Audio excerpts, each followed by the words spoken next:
Ya itu kan kepadanya kan pada Adam, hai Adam, yang digoda kan Adam. Iya, kok tadi bilang Hawa itu dari mana, Pak? Ya yang pertama dibujuk memang Nabi Adam. Tetapi Nabi Adam tahu kalau dia tuh dilarang mendekati sebuah pohon. Tetapi dengan berlanjutnya waktu ini, kemudian satu malah Adam berdua yang makan itu. Pak itu bisa bikin cerita sendiri atau aku bingung nih. Mana di dalam Quranmu mana yang sesuai dengan ceritamu? Tadi pertama Bapak mengatakan yang pertama kali digoda Hawa. Ternyata tidak ada di dalam Quran. Sekarang balik lagi. Yang pertama kali digoda Adam, tapi tidak mempan. Mana Pak yang sesuai dengan narasi ceritamu tuh ayat berapa? Itu ada di kitab lain itu, kitab apalah itu kata teman saya. Nah nanti saya tanyakan ya. Tapi gini Bu ya, intinya Bu ya. Bentar. Itu utang saya ya nanti kalau saya masuk lagi ke sini ya. Tapi intinya gini Bu ya. Halo. Shalom, Alahem, shalom. Sebentar, sorry. Ini kita udah buka live baru. Itu topiknya membuktikan klaimologi Islam. Banyak sekali klaimologi yang dilakukan di Islam dan di sini akan kita buktikan. Benar nggak sih ini klaimologinya seperti apa? Tadi udah kita tutup live yang pertama tentang kematian malaikat dan para pengikutnya apalah itu. Itu kita udah tutup dan kita sudah buka live yang baru membuktikan klaimologi Islam. Nah, oke, silakan teman-teman, Ibu Sofiatul dan yang lain. Kita sudah buka live baru. Oke, silakan. Gini, Pak, aku mau bertanya satu nih. Islam kan suka mengklaim bahwa Al-Quran itu adalah kitab yang sempurna. Di sini ketika Bapak mengklaim bahwa Al-Quran adalah kitab yang sempurna, tolong jelaskan kepada saya dan teman-teman di mana kalian mengenal nama Hawa. Ada nggak nama Hawa tercatat dalam Al-Quran seperti klaim kalian? Oke, gitu aja dari saya. Kita akan sama-sama membuktikan klaimologi ini. Oke, silakan dijawab dulu Bapak-Bapak pertanyaan yang pertama.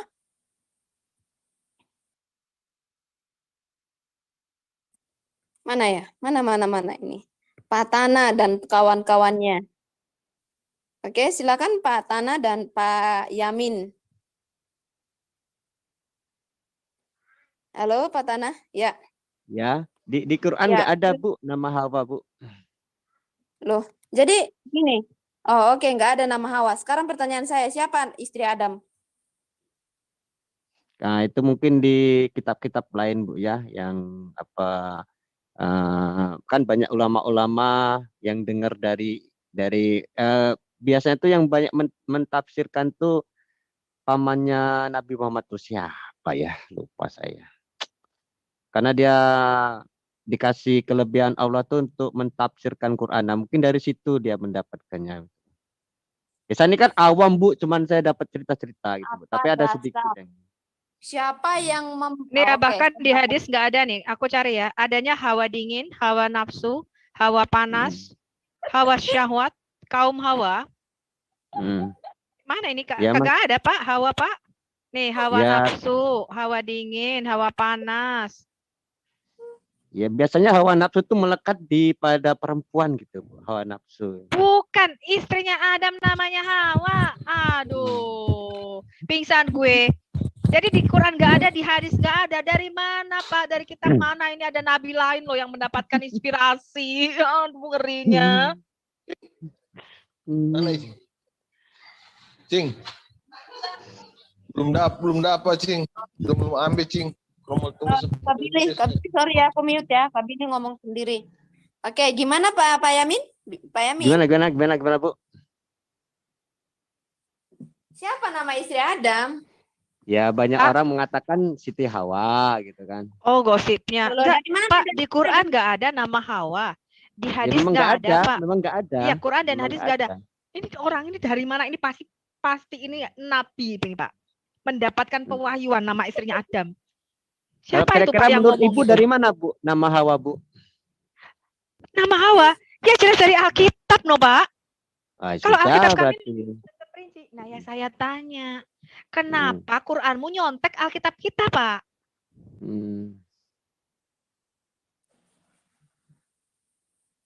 Ayo Pak, ini teman-teman ini topik menarik ini loh.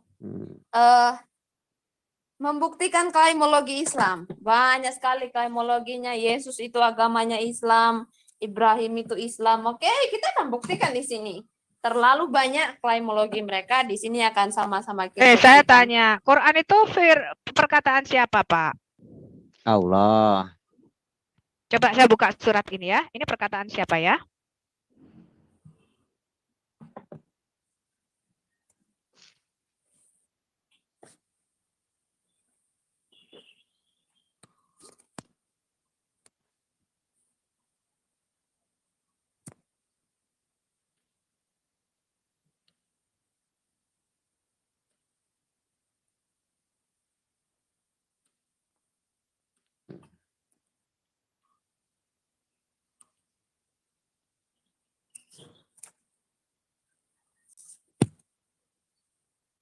Coba. Ini. Ayat 51 ini sampai 52 ini, 53 ini yang ngomong siapa, Pak? Ayat gimana, Bu? 51, 52, 53 ini yang ngomong siapa? Allah berfirman, janganlah kamu menyembah dua Tuhan. Sesungguhnya dialah Tuhan yang Maha Esa. Maka hendaklah kepadaku saja kamu takut. Oke, stop. Ya. Allah berfirman. Berarti kan yang ngomong Allah dong. Janganlah kamu menyembah dua Tuhan.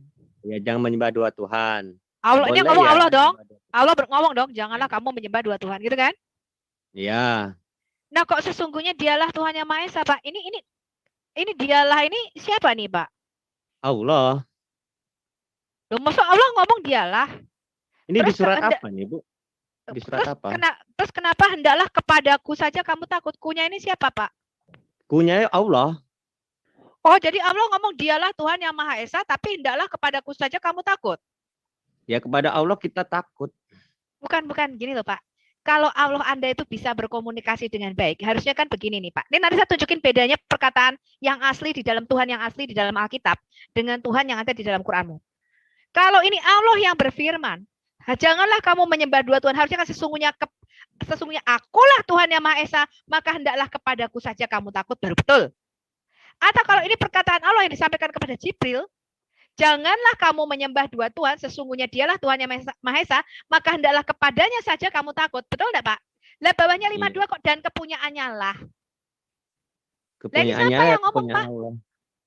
Alah ya enggak, ini yang ngomong siapa, Pak? Ini loh yang ngomong siapa, ini loh pertanyaan saya. Allah melalui Jibril. Lah kok dia, Pak? Kok dia? Aku, dia, kamu, dan bekas pacarmu. Ini gimana ini, Pak? Dianya tuh dia Allah gitu loh. Loh kalau ini Allah yang ngomong kan harusnya aku toh, Pak. Ini loh, Pak, kepadaku ini siapa, Pak? Kepadaku. Kepadaku ya kepada Allah. Kepada Allah tuh takutlah kamu gitu loh. Wes aku gubrak wes. Gubrak. Iya kan? Jangan menyembah dua Tuhan. Kalau ini Allah yang berfirman, harusnya kan sesungguhnya akulah Tuhan yang Maha Esa, maka hendaklah kepadaku saja kamu takut, baru perkara ini masuk akal. Lah kok terus ayat 52-nya kok kepunyaannya lah. Lah ini siapa yang ngomong, Pak? Kepunyaannya tuh ya hanya Allah itu. Tapi ini yang ngomong siapa? Ini kan orang ketiga toh, Pak. Artinya Allah menunjuk kepada Tuhan yang lain. Lain Tuhan siapa? Di situ kan Allah, dan kepunyaannya itu Allah. Aku pingsan tenan loh ini. Ya coba pisan toh, Bu. Gubrak.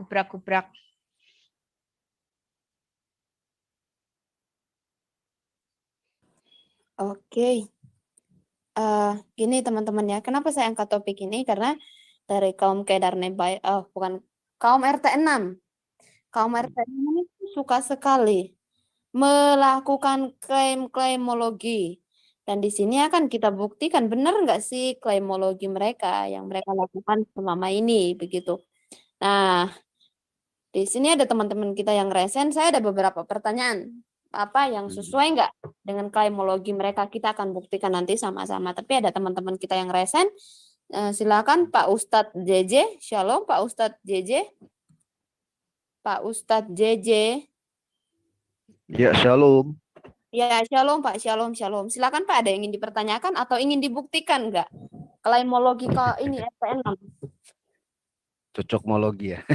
Iya. Jadi begini, saya tadinya cuma menyimak saja sih dengerin dari YouTube ya. Tapi lama-lama gemes gitu, pingin masuk, dari sepanjang saya mendengar dan berbagai channel-channel di YouTube ya, para apologet Muslim ini terkadang mereka ada, menjawab. Pak, mereka nggak ada apologet. Hah? Yang ada polemikus ya. Islam itu yang ada. Nggak ada apologet. Mereka cuma berpolemik. Oke, polemikus Islam Muslim ya. Itu mereka tanya atau mereka menjawab, mereka sendiri tidak mengerti apa yang mereka tanya atau apa yang mereka jawab. Tadi saya simak sedikit, katanya dapat dari Ustadz. Itu tandanya mereka cuma jadi umat hafalan. Jadi mereka cuma menghafal, mereka tidak tahu isinya. Itulah akhirnya mereka kebingungan teologis. Sehingga mereka juga kalau ditanya kebingungan. Nah, seperti Ustadz mereka kasih tahu bahwa yang digoda duluan Hawa. Padahal tidak ada nama Hawa di dalam kitab suci mereka. Nah, serta kita tanya mana dalil, mana ayat. Bingung. Mau cari di mana, nggak ada. Lah, terus yang mereka bilang dapatnya dari ustadz mereka, ustadz mereka ambil dari mana? Sumber dari mana mereka ambil? Akhirnya karena mereka nggak bisa menunjukkan dalil, ya lari-larinya harus bertakia, harus alias berbohong. Ilmu langkah terakhir itu. Makanya nggak pernah jujur. Harusnya kalau nggak ada bilang nggak ada, ya nggak ada ini ayat ini memang tidak ada. Ya gentleman lah. Makanya sebab itu di dalam kitab suci mereka juga memerintahkan untuk kalau bingung bertanyalah kepada ahli kitab. Nah inilah karena mereka kehilangan kitab Taurat, Mazmur, Jabur, maksudnya mereka katanya Jabur dan kitab Injil, mereka kebingungan dapat dari mana nih kata-kata ini, nama-nama nabi aja mereka bingung. Klaim. Akhirnya klaim sana, klaim sini, cocokmologi gini. Nggak jelas. Jadi kita yang mengerti Alkitab, kita sebetulnya geli gitu loh. Ini orang mau ngomong apa sih sebenarnya? Mau bawa kemana? Pertanyaan yang tanya di mana? Mereka mau bawa larinya kemana? Untung ada ya Bapak Ibu yang ada di sini yang mengerti Islamologi ya. Ya kita tertolong semua. Memang harus digituin, memang harus punya hak menjawab sehingga bagus untuk orang-orang yang ada di live chat ya. Itu menolong sekali karena banyak juga orang Kristen yang kurang paham, kurang memahami yang Islamologi ini.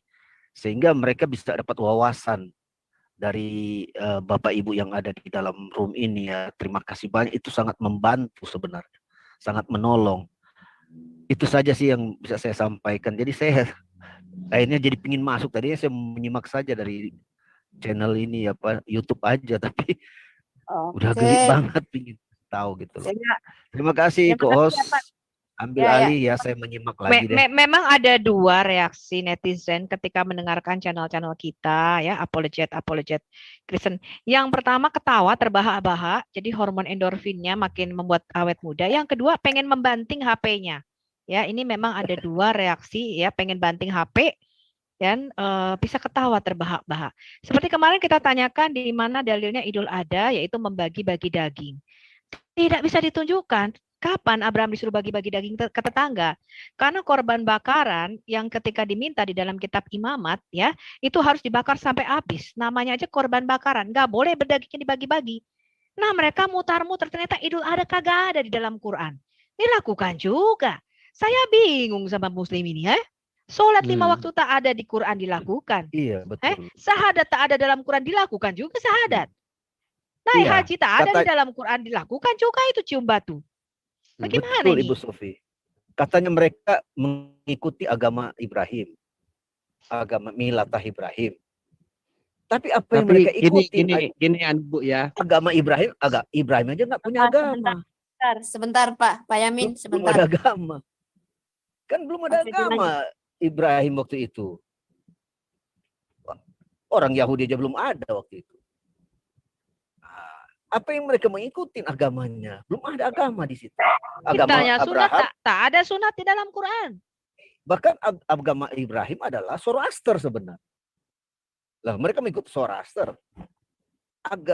Abraham waktu itu dipanggil Tuhan, itu dia belum tahu agama, cuman dia karena mengikuti panggilan itu dia beriman saja.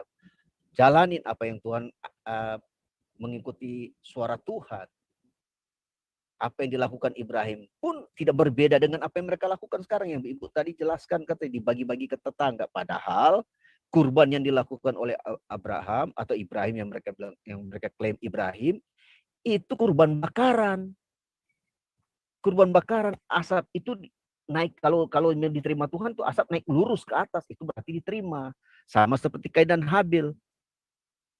Kalau asapnya lari-lari itu berarti Tuhan nggak terima, berarti bakaran itu tidak kudus, tidak suci. Itu tujuannya. Dan itu ada makna teologis juga di dalamnya. Makna teologisnya di dalam itu kurban bakaran itu adalah simbol daripada anak domba yang akan disembelih, yaitu Tuhan Yesus Kristus. Runut itu dari Abraham sampai ke Musa, itu dilakukan, tradisi itu dilakukan sebetulnya hanya simbolistik, ritualistik. Jasmania, nanti pada saat Yesus datang semua itu di stop, dibatalkan semua itu. Karena sudah digenapi. Nah ini yang mereka putus di sini Bu. Lanjut Bu Sofi, saya mengapresiasi sekali Bu Sofi, ilmunya luar biasa. Terima kasih ya Pak ya. Terima kasih Kita ya. ke yang Terima berikutnya. kasih semuanya. Yesus pokok dan kitalah caranya. Shalom Pak. Amin. Shalom. Ya. Silakan Pak. Ya lanjut, Shalom. lanjut silakan. Iya, silakan Pak. Pak siapa ini? Aku kah? Iya, Pak. Iya, Pak. Iya, aku tuh begitu banyak ya mendengar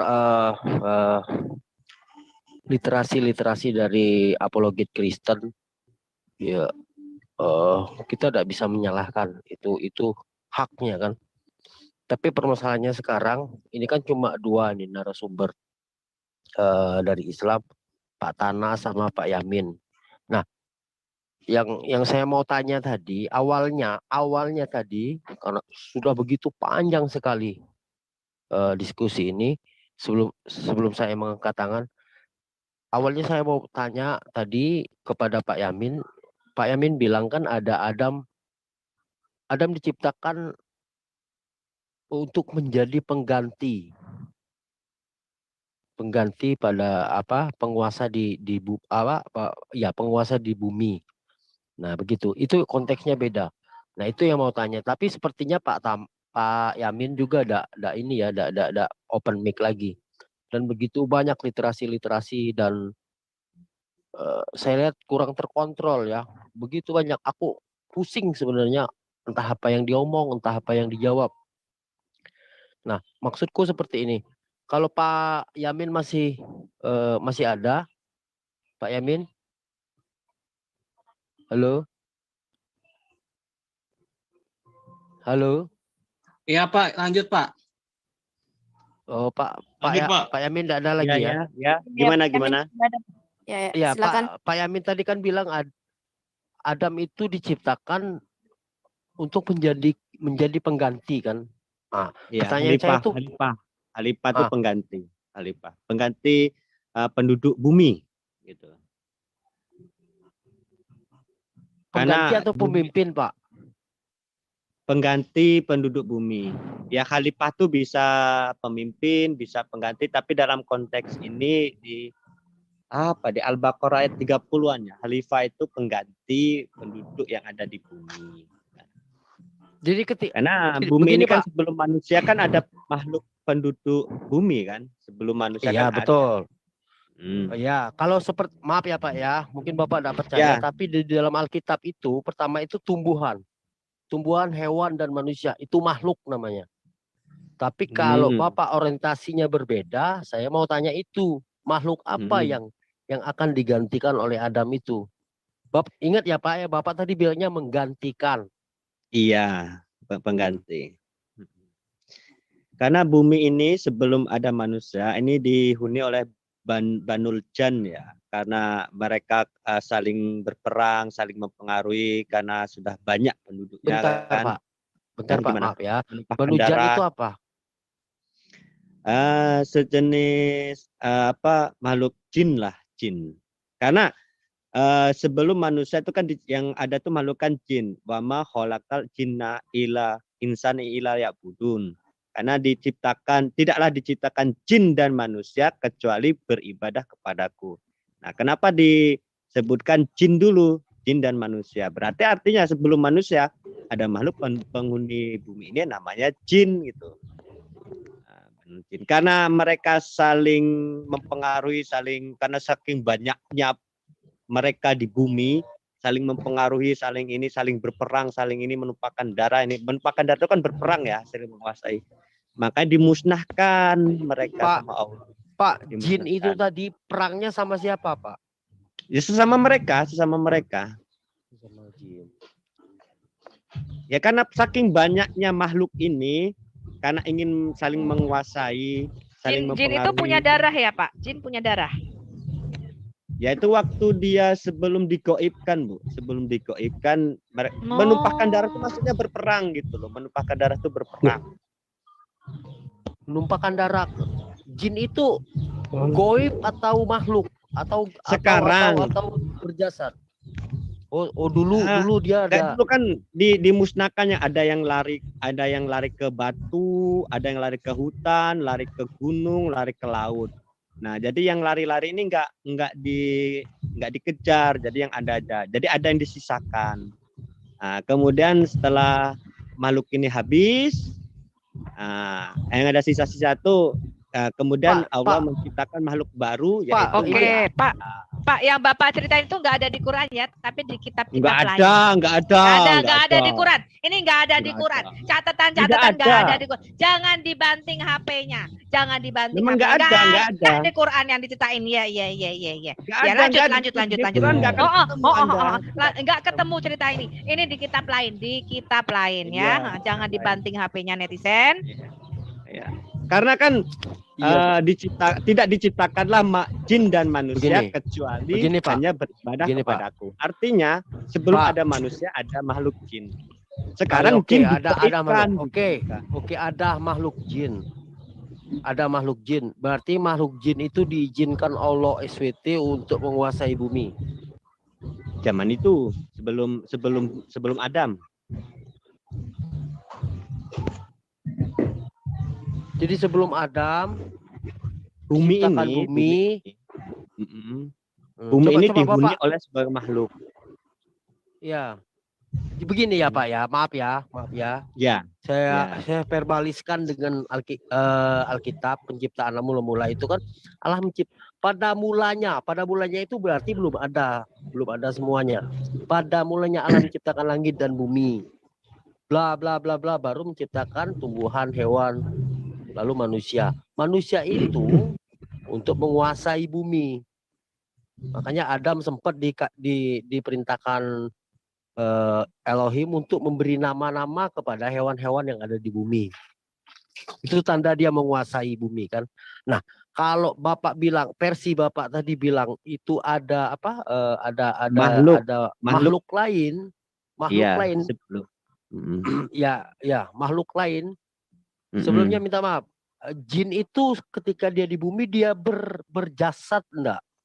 Dia berjasad seperti kita, enggak? Cuman beda berjasad. Gitu. Iya, tapi bentuknya tidak bentuknya.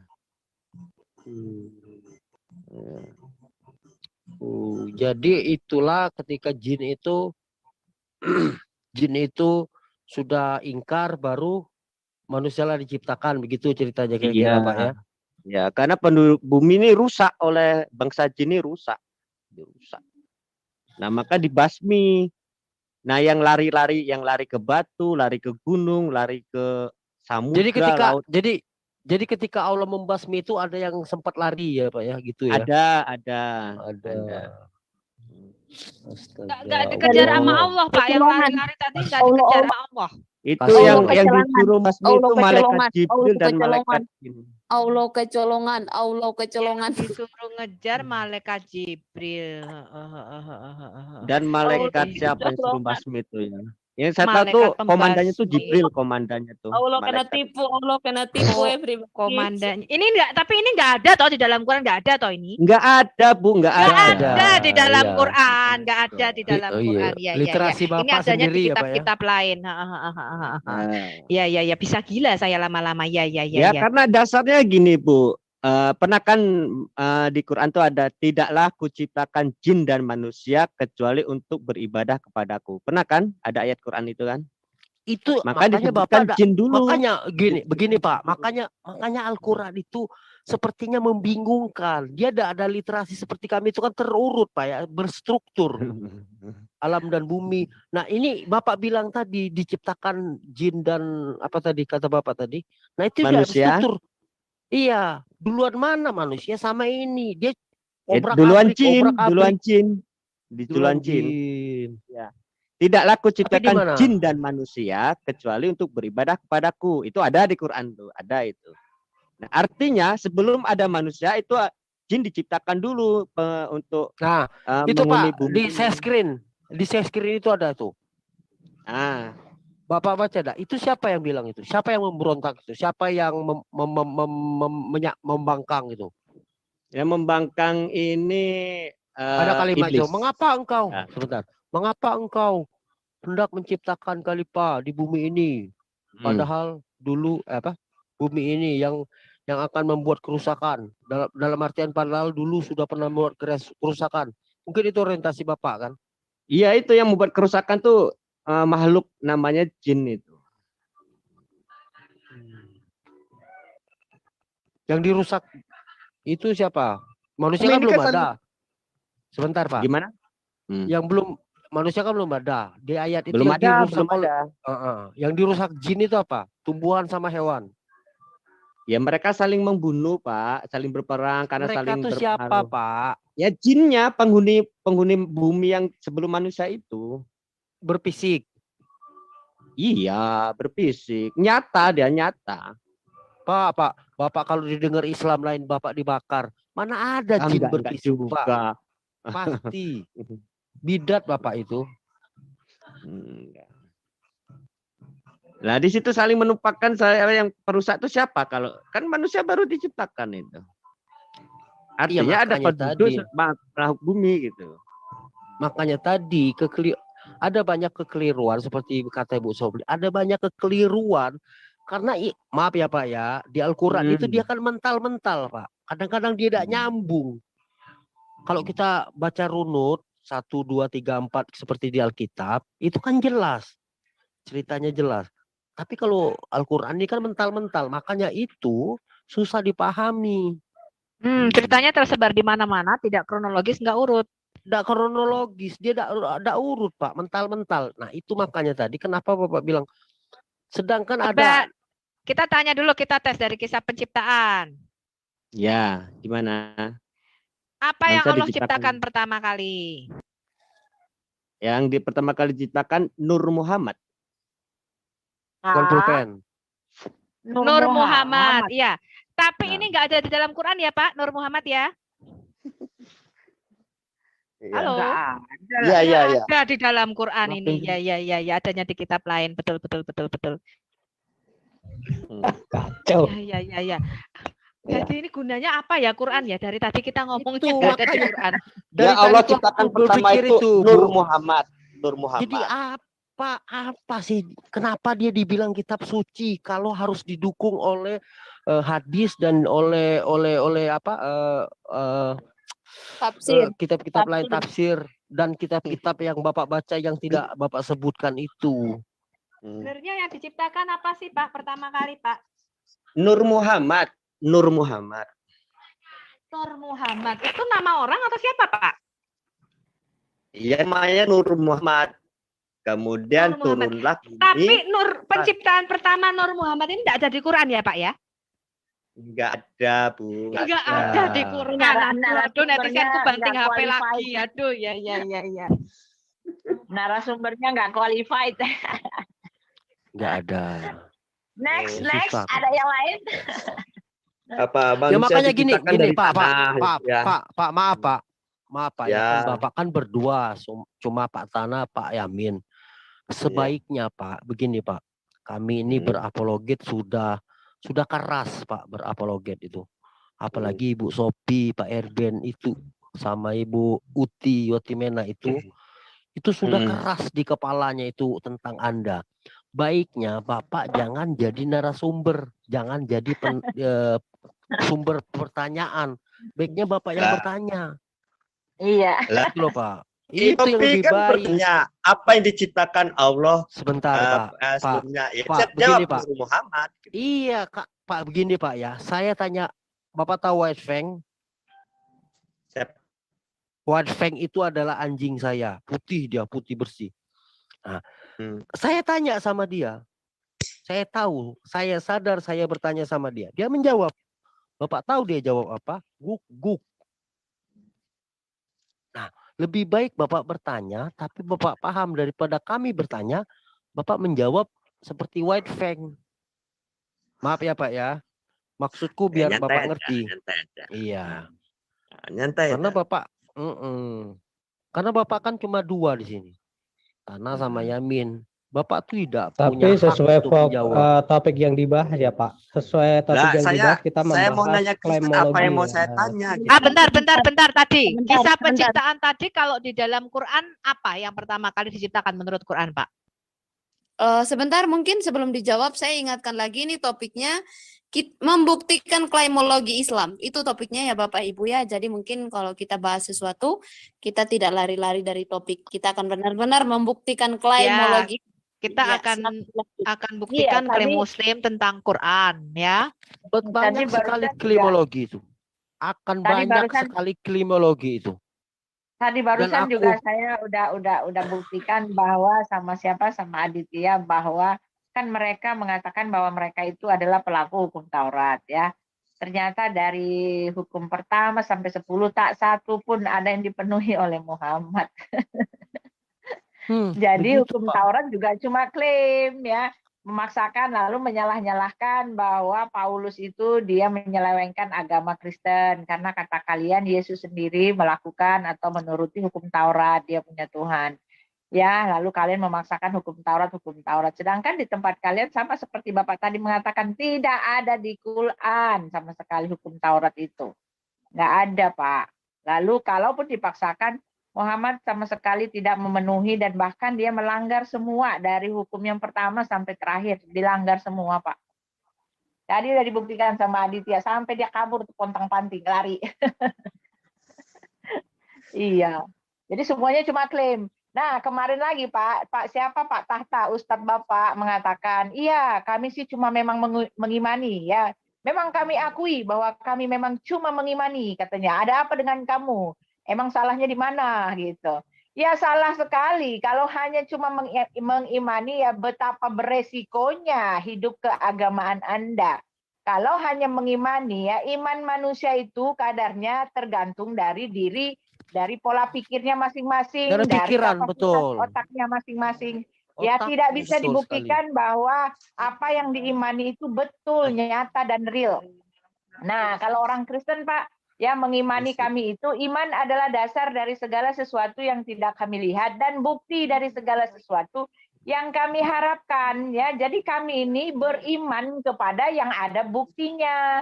Walaupun sekarang kami ini nggak melihat, tetapi yang ada itu ada gitu. Yang kami imani itu ada, Pak.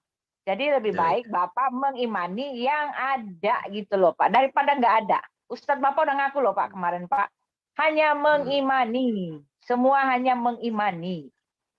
Jadi seperti orang percaya dongeng aja, Pak. Dongeng itu aja. Iya. Oke, ya. Saya gini, saya ada satu pertanyaan nih, karena Islam suka mengklaim, wah kitab kalian palsu. Kitab kalian palsu. tidak beda dengan Quran. Sampai titik komanya dijaga oleh Allah Subhanahu wa taala. Nah, di sini kita akan buktikan ya, teman-teman. Klaimologi yang dilakukan oleh RT 6. Mungkin ini ada pakar-pakarnya nih yang bisa membuktikan klaimologi dari RT 6. Menyatakan, wah, kitab itu palsu, sudah dirubah-rubah. Bagaimana dengan Quran? Itu pertanyaan saya sekarang. Bagaimana dengan Quran? Seluruh dunia nih Bu sama Bu. Bismillahirrahmanirrahim. Yakin. Ya bacaan Al-Fatihah kan sama seluruh dunia. Yakin. Iya. Yakin Allah menjaga kitabnya, yakin. Yakin. Loh, kalau yakin Allah menjaga kitabnya, kenapa bisa Quran dibakar, direbus, Pak? Ayo. Dibakar zaman apa, Bu? Astagfirullah ya Allah. Usman. Ya, Zaman Usman. untuk menghindari Saya jelaskan sedikit. Jangan kamu pikir itu nggak dibakar. Kamu tahu nggak bahwa Usman itu membakar kitab? Ya, dia membakar pernah. Tapi kan aku yang dihafal banyak di kepala. Iya, masalahnya kenapa dibakar? Ya, Artinya, supaya tidak ada perbedaan-perbedaan. Iya, gitu. buka otak, buka logika. Ketika dibakar berarti gagal. Allah menjaga. Seharusnya itu kalau Allah menjaga paten. Allah loh yang menjaga ini. Nah, sekarang begini aja. Buktikan kamu bahwa kamu tunjukkan kepada saya di mana catatan Al-Quran di tahun 900. Kalau kamu temukan, maaf saya. Kamu temukan Al-Quran catatan tahun 900. Temukan. Mana kitab itu? Bisa nggak kamu tunjukkan? Saya taunya dari kecil ya itu gitu kan. Itu dia, makanya kamu nggak tahu sejarah Quran. Iya, itu dari tadi aku bilang gitu juga. Sama, Bu. Seluruh dunia kan sama bacaannya. Narasumbernya ini Nggak bagusnya. jawabnya salah-salah. Iya, betul. Bagusnya narasumber bertanya aja. Dia enggak baik. Saya kasihan loh dari tadi. Ya, coba tanyakan dunia. Bismillahirrahmanirrahim sama enggak Bismillahirrahmanirrahim? Sama kan? Al-Fatihah sama enggak? Bismillahirrahmanirrahim itu sebelum Islam ada sudah diucapkan oleh orang Kristen. Itu merujuk kepada Trinitas. Paham? Sekarang kalau kamu bilang Bismillahirrahmanirrahim, kamu tahu nggak artinya? Yang pertama, saya kasih tahu sama kamu, Rohim itu dalam bahasa Mandean itu doa. Nah, Rahman itu doa. Nah, sekarang pertanyaan Rohim. Rohim itu adalah nama lain dari baginda. Nama lain daripada baginda. Apa artinya Bismillahirrahmanirrahim? Artinya apa? Berdoa kepada Bismillah. Ya, doanya kepada Muhammad. Jadi kalian berdoa kepada Muhammad, bukan kepada Allah. Kalau yang coba kamu, makanya saya bilang kamu belajar. Rahman itu artinya berdoa dalam bahasa Mandean. Rahim itu artinya nama lain daripada Nabi kamu. Berarti kamu berdoa kepada Nabi kamu. Apa aku mau buka data? Ya nggak apa-apa, tunjukin. Silakan. Pak, panggil temennya Pak, panggil Pak Ustadznya Pak, supaya enak Pak. Saya kan Ustadz, saya Islam awam, Bu. Yang saya tahu seluruh dunia. Bapak bilang Bapak adalah Ustadz tapi Islam awam. Bener-bener lah ngomong itu, Pak. Saya bukan Ustadz. Saya bukan Ustadz. Saya bukan jebolan pesantren. Saya sekolah biasa. Gitu kan. Tapi ada enggak niat kenal ajaran kasih? Oh enggak Pak, saya sudah nyaman di Islam. Enggak, aku udah ngomong Islam atau agama. Aku nanya, ada enggak niat kenal ajaran kasih? Maksudnya apa kasih, Pak? Kalau saya boleh tahu. Maksudnya? Bapak umurnya berapa sampai hal sesimpel ini ajaran kasih pun Bapak enggak tahu, itu luar biasa loh. Kasih itu kan kasih kan? Apa yang diminta dikasih kan? Wah kan ini makanya tadi kan keliru, makanya Bapak kan Pak gini Pak ya, Begini ya Pak ya, saya tidak menawarkan agama. Saya menawarkan coba kenal ajaran kasih gitu. Yesus berkata tidak ada hukum yang mengatasi. Berarti kan tidak ada, yang paling tertinggi itu ada ajaran kasih. Iya, aku ingat almarhum dulu ngomong, waktu pipimu ditampar kiri waktu pipi kirimu ditampar di pipi kanan, itu goblok. Aku dengar itu karena dia tidak ngerti. Maksudnya kasih itu. Tampar kiri, tampar kanan itu maksudnya? Ya maksudnya jangan membalas, Pak. Oh gitu ya. Gini Pak, Bapak berhidup istilahnya, aku simpel saja ya berpikir. Kalau Bapak membenci seorang, itu kan medumel ya. Semacam dia berbentuk bulat hitam dia di dalam hati Bapak. Itunya dumel itu kan, dia kan mendendam jadinya. Makna itu. Besar Pak. Pernah. Coba fokus ke layar. Kita back to topik dulu. Kita mau bicara mengenai Quran. Saya mau tanya sama Pak Yamin. Quran itu kitabnya diturunkan apa gimana sih Pak? Coba Bapak cerita dulu ke kita. Ya, tunggu. 1 menit dulu. 1 menit dulu sebelum dilanjutkan Quran. Ini yang data yang kamu nanya tadi tentang Bismillah ini. Ya, gimana Bismillah? Ya, dalam Trinitas itu disebut apa? Dalam kata orang Kristen, Bismillah wabir. Ini merujuk kepada Trinitas. Jadi yang memakai kata itu lebih dulu orang Kristen. Oke, next. Jawab pertanyaan Ibu Sofiatul. Jadi saya nggak mengada-ada ya. Jadi Quran itu loh. Bagaimana nabimu menerima Quran itu? Quran itu turunkan secara tahap Bu, sekitar 20 tahun lah, tergantung dari kejadian apa yang menentukan Quran. Tahu si Gora yang ikra birobika di kholak selamat dia belajar.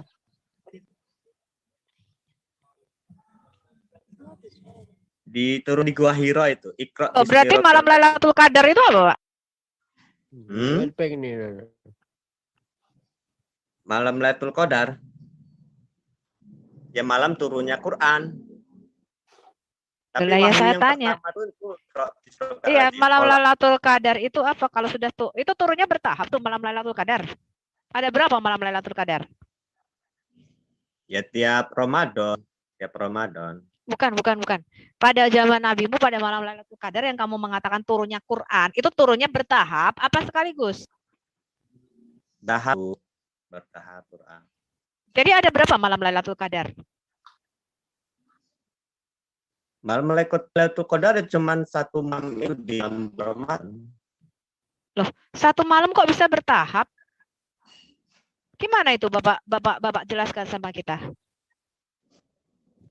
Ya ayat yang pertama turun itu di Gua Hira. Iya, Bapak jelaskan dulu konsep Lailatul Qadar. Katanya kitabnya turun. Turunnya tuh kitab. Lailatul Qadar itu kan malam baik, malam yang baik nilainya kebaikan lebih dari 1000 bulan itu yang saya pahami. Malam Lailatul Qadar. Malam yang baik itu. Yang di situ kebaikan berlipat-lipat ganjarannya. Itu malam Lailatul Qadar. Ganjaran apa? Siapa yang lihat malam Lailatul Qadar? Ya wallahu alam, nggak tahu. Itu kan kalau kita bisa mendapatkan malam Lailatul Qadar, alhamdulillah. Gitu. Berarti kalau mendapatkan. Bapak nggak banyak belajar nih. Nah kan judulnya malam Lailatul Qadar. Ya, malam Lailatul Qadar adalah malam ketika nuzulul Quran, betul? Iya, memang diturunkan. Tapi kan pengertian Lailatul Qadar malam yang baik. Kalau kita melakukan kebaikan di malam itu akan dibalas. Nilainya tuh kenapa harus di malam itu? Kenapa kita harus melakukan kebaikan kok hanya tertentu? Enggak setiap saat kita harus melakukan kebaikan. Oh ya, ada waktu-waktu tertentu Bu, itu bonus. bonus dari Allah. Lah ya, Kan di apa bulan istimewanya Ramadan, malam Lailatul Qadar? Apa istimewanya malam Lailatul Qadar? ya istimewanya kalau kita lakukan kebaikan yang baik, misalnya baca Quran, sholat, itu ganjarannya itu Iya, senilai kenapa? 1000 Kenapa di bulan. malam itu ada ganjarannya lebih dibanding malam lainnya? Itu loh pertanyaan saya. Ya itu bonus lo, Bu. Bonus. Bonus di bulan Ramadan. Bonus pahala. Berak deh gue.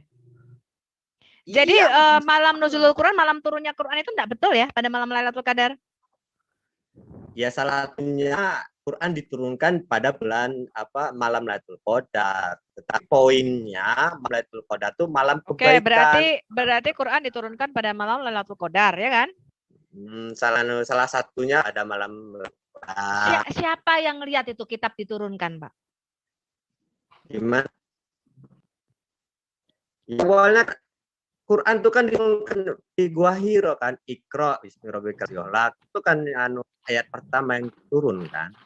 Berarti Bapak Islamnya lebih tahu saya dibanding Bapak dong. Oh, alhamdulillah kalau Ibu tahu Islam. Alhamdulillah. Saya tanya, pada waktu di Gua Hiro nih Bapak baca ini? Bisa lihat Ya. screen saya? Ya, coba. Ini adalah Sirah Nabawiyah Ibn Hisham halaman 181. Oh, sorry. Bukan halaman, harusnya 179. Bentar. 1.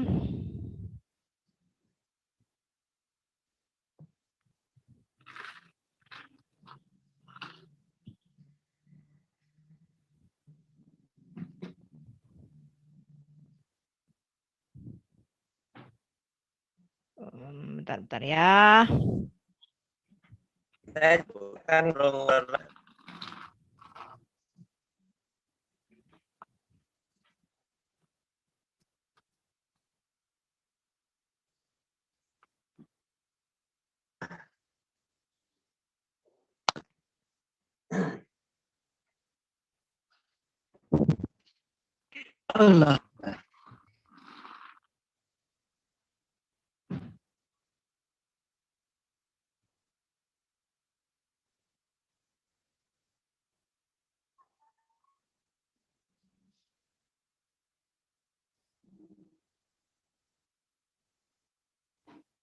Nah, ini Bapak baca nih halaman 179.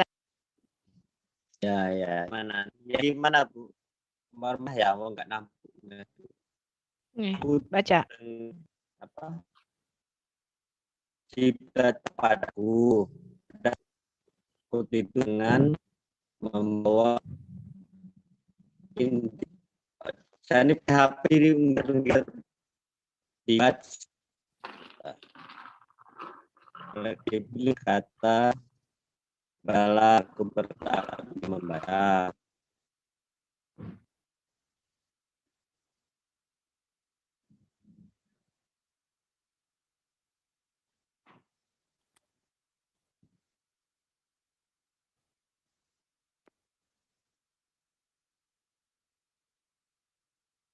Kok diem?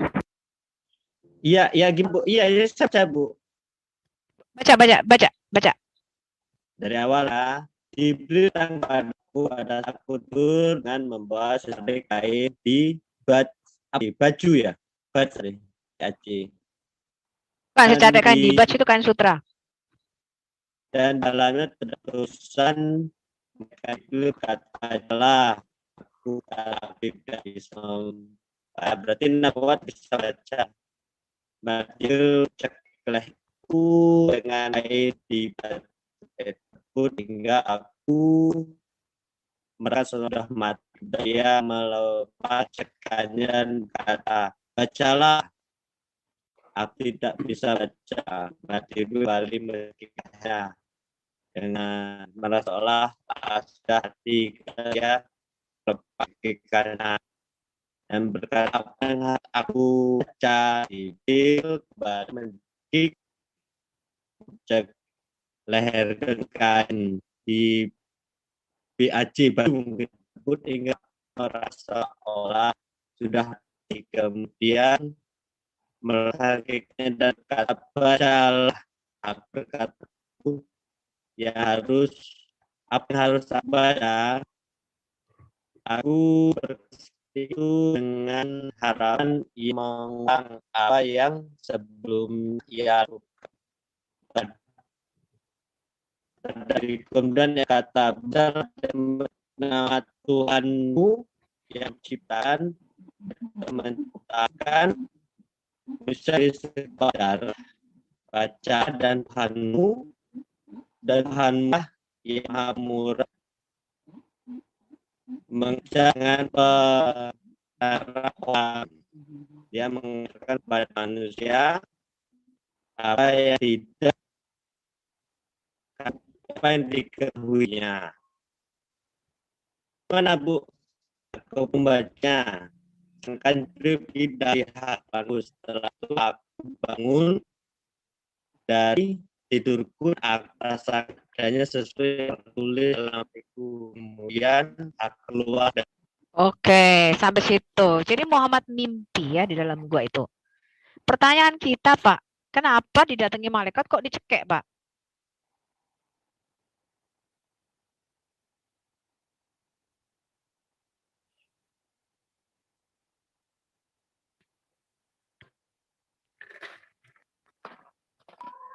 Kok sepi? Hilang. Ya. Yang mau raise hand silakan, nanti ini yang akan buka ya. Narasumbernya nggak qualified malu. Kenapa Bu Uti? Narasumbernya kurang mumpuni. Oh iya, Lalunya masih dari ada tadi tuh, dari Bu. tadi siang Pak begitu Yamin Bu. ya. Iya ya. Pak Yamin masih ada itu. Gak apa-apa. Karena Muslim awam Indonesia ini mewakili, nggak bisa bahasa Arab, nggak ngerti, ya seperti itu. Iya dari tadi siang aja memang muslim itu nggak tahu apa-apa. Muslim atau Islam? Pak? Assalamualaikum warahmatullahi wabarakatuh. Mana tadi Pak Yamin? Jawab dong, itu kan menjadi suatu kewajiban. Seorang muslim itu harus menjawab salam. Assalamualaikum warahmatullahi wabarakatuh. Pak Jason. Tapi bukan untuk kafir, Pak. Itu Pak Jason. Tapi bukan untuk kafir. Itu Mereka Pak Jason. Dilarang menjawab salam Ya, kafir. Pak Yamin, silakan Pak Yamin. Yuk kita renungin dulu yuk, bagaimana Nabi menerima wahyu, Pak. Ya.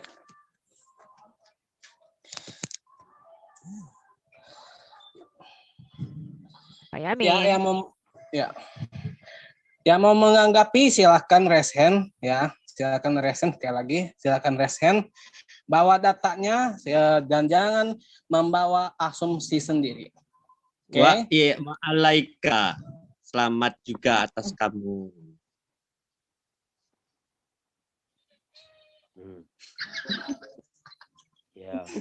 Ya. Gimana tadi? Gimana? Iya. Tadi Bu Uti udah menganggap udah tanggapi ya, Bu Uti. Apa itu, Pak? Halo, suara ada nggak suara saya? Tentang apa? Ada. Iya. Yang tentang ini Bu, yang tentang kan ini temanya kan mana ya? Dengan topik membuktikan klaimologi Islam. Iya. Yang soal hukum Taurat kan mereka juga mereka juga mengklaim kan bahwa mereka itu pelaksana hukum Taurat. Oleh sebab itu kan mereka jelek-jelekin Rasul Paulus. Karena kan Rasul Paulus kan bilang bahwa kita selamat bukan karena melakukan hukum Taurat, karena iman. Nah itu alasannya mereka jelek-jelekin Rasul Paulus. Karena mereka memframing bahwa Yesus sendiri mengajarkan hukum Taurat. Yesus sendiri punya Tuhan dan pelaksana hukum Taurat gitu. Nah, tapi kan tadi saya bilang mana teman-teman, saya pamit dulu ya, persiapan mau sholat maghrib, mau ke masjid dulu ya. Kewajiban mau orang Islam tuh salat wajib itu ya. Ya Pak, teman-teman ya. Langsung Pak. Gak usah lah Pak. Pak mau appointment Pak Rahman, Pak. Oke. Tidak salah Pak. Oh, Nggak ya, ada ya. guna, Makasih Pak. ya. Ya, Makasih nanti ya. masuk lagi ya Pak ya. Sholat Ya, sholat. bawa data ya Pak. Ya, nanti Ya. malam saya masuk. Nanti malam saya masuk. Sholat dulu ya. Sholat Bawa maghrib data dulu ya Pak ya. ya. Oh, Nggak ada tapi guna. katanya Malam punya tidak ada janji ya. acara. Nah. Teman-teman harus jangan lupa percaya ntar dan malam ada ada acara. Ibu Sophie sama Timothy Al-Awal jam 7 malam. Di mana? Di sini, Bu. Acara apa itu Bu Monolog. Sofi? Monolog. Seru ini. Hmm. Nih, topiknya juga bukti Yesus tidak menikah. Waduh. Nah, Dalam aku tafsir para live-in dong. ulama. Dicantelin aku dong, dicantelin dong. Bagus nih. Bukti Yesus tidak menikah dalam tafsir para ulama, serta menjawab adanya dugaan pernikahan Yesus dalam naskah Gnostik. Itu tuh topiknya ntar malam, Bu, Bapak, Ibu. Keren ya. Keren ya. Ini. Memanas. Yuk udah lanjut. Orang di Ini dalam kitab apalagi mereka juga klaim-klaim nggak ada dibilang Isa menikah. Kita mereka juga nggak ada bilang ngapain itu si Nandar punya urusan Yesus menikah lah. Si Nandar si itu bilang Yesus menikah. Kitab dari kitab Magdalena katanya, dari Injil Thomas katanya. Kalau Pak Wanwe dari Injil Petrus Injil siapa kemarin dia bilang ya? Yesus menikah. Oh bukan, kalau Pak Wanwe bilang gini, kisah Maria Yesus ya Isa yang ada di gendongan ya, yang bicara dalam ayunan itu, lalu Isa menerima kitab Injil itu dari buku Injil apa ya dia bilang kemarin, lupa ya. Itu ada itu. Terus pertanyaannya kenapa itu tidak dibukukan, tidak dikanon, padahal itu kan bercerita tentang Yesus katanya gitu. Oh, kalau gitu kamu ngaku ya. Jadi Isa yang terima yang bicara dalam buayan itu ada di buku. Iya, ada di buku katanya gitu. Di buku itu dia bilang kemarin Injil Thomas kalau nggak salah itu ya. Ada di situ katanya. Oh, begitu. Iya, kenapa kalian nggak dibukukan? Lalu saya tanya, kalau gitu apakah kamu percaya itu wahyu Tuhan? Kalau cerita itu sudah ada di tempat yang lain gitu.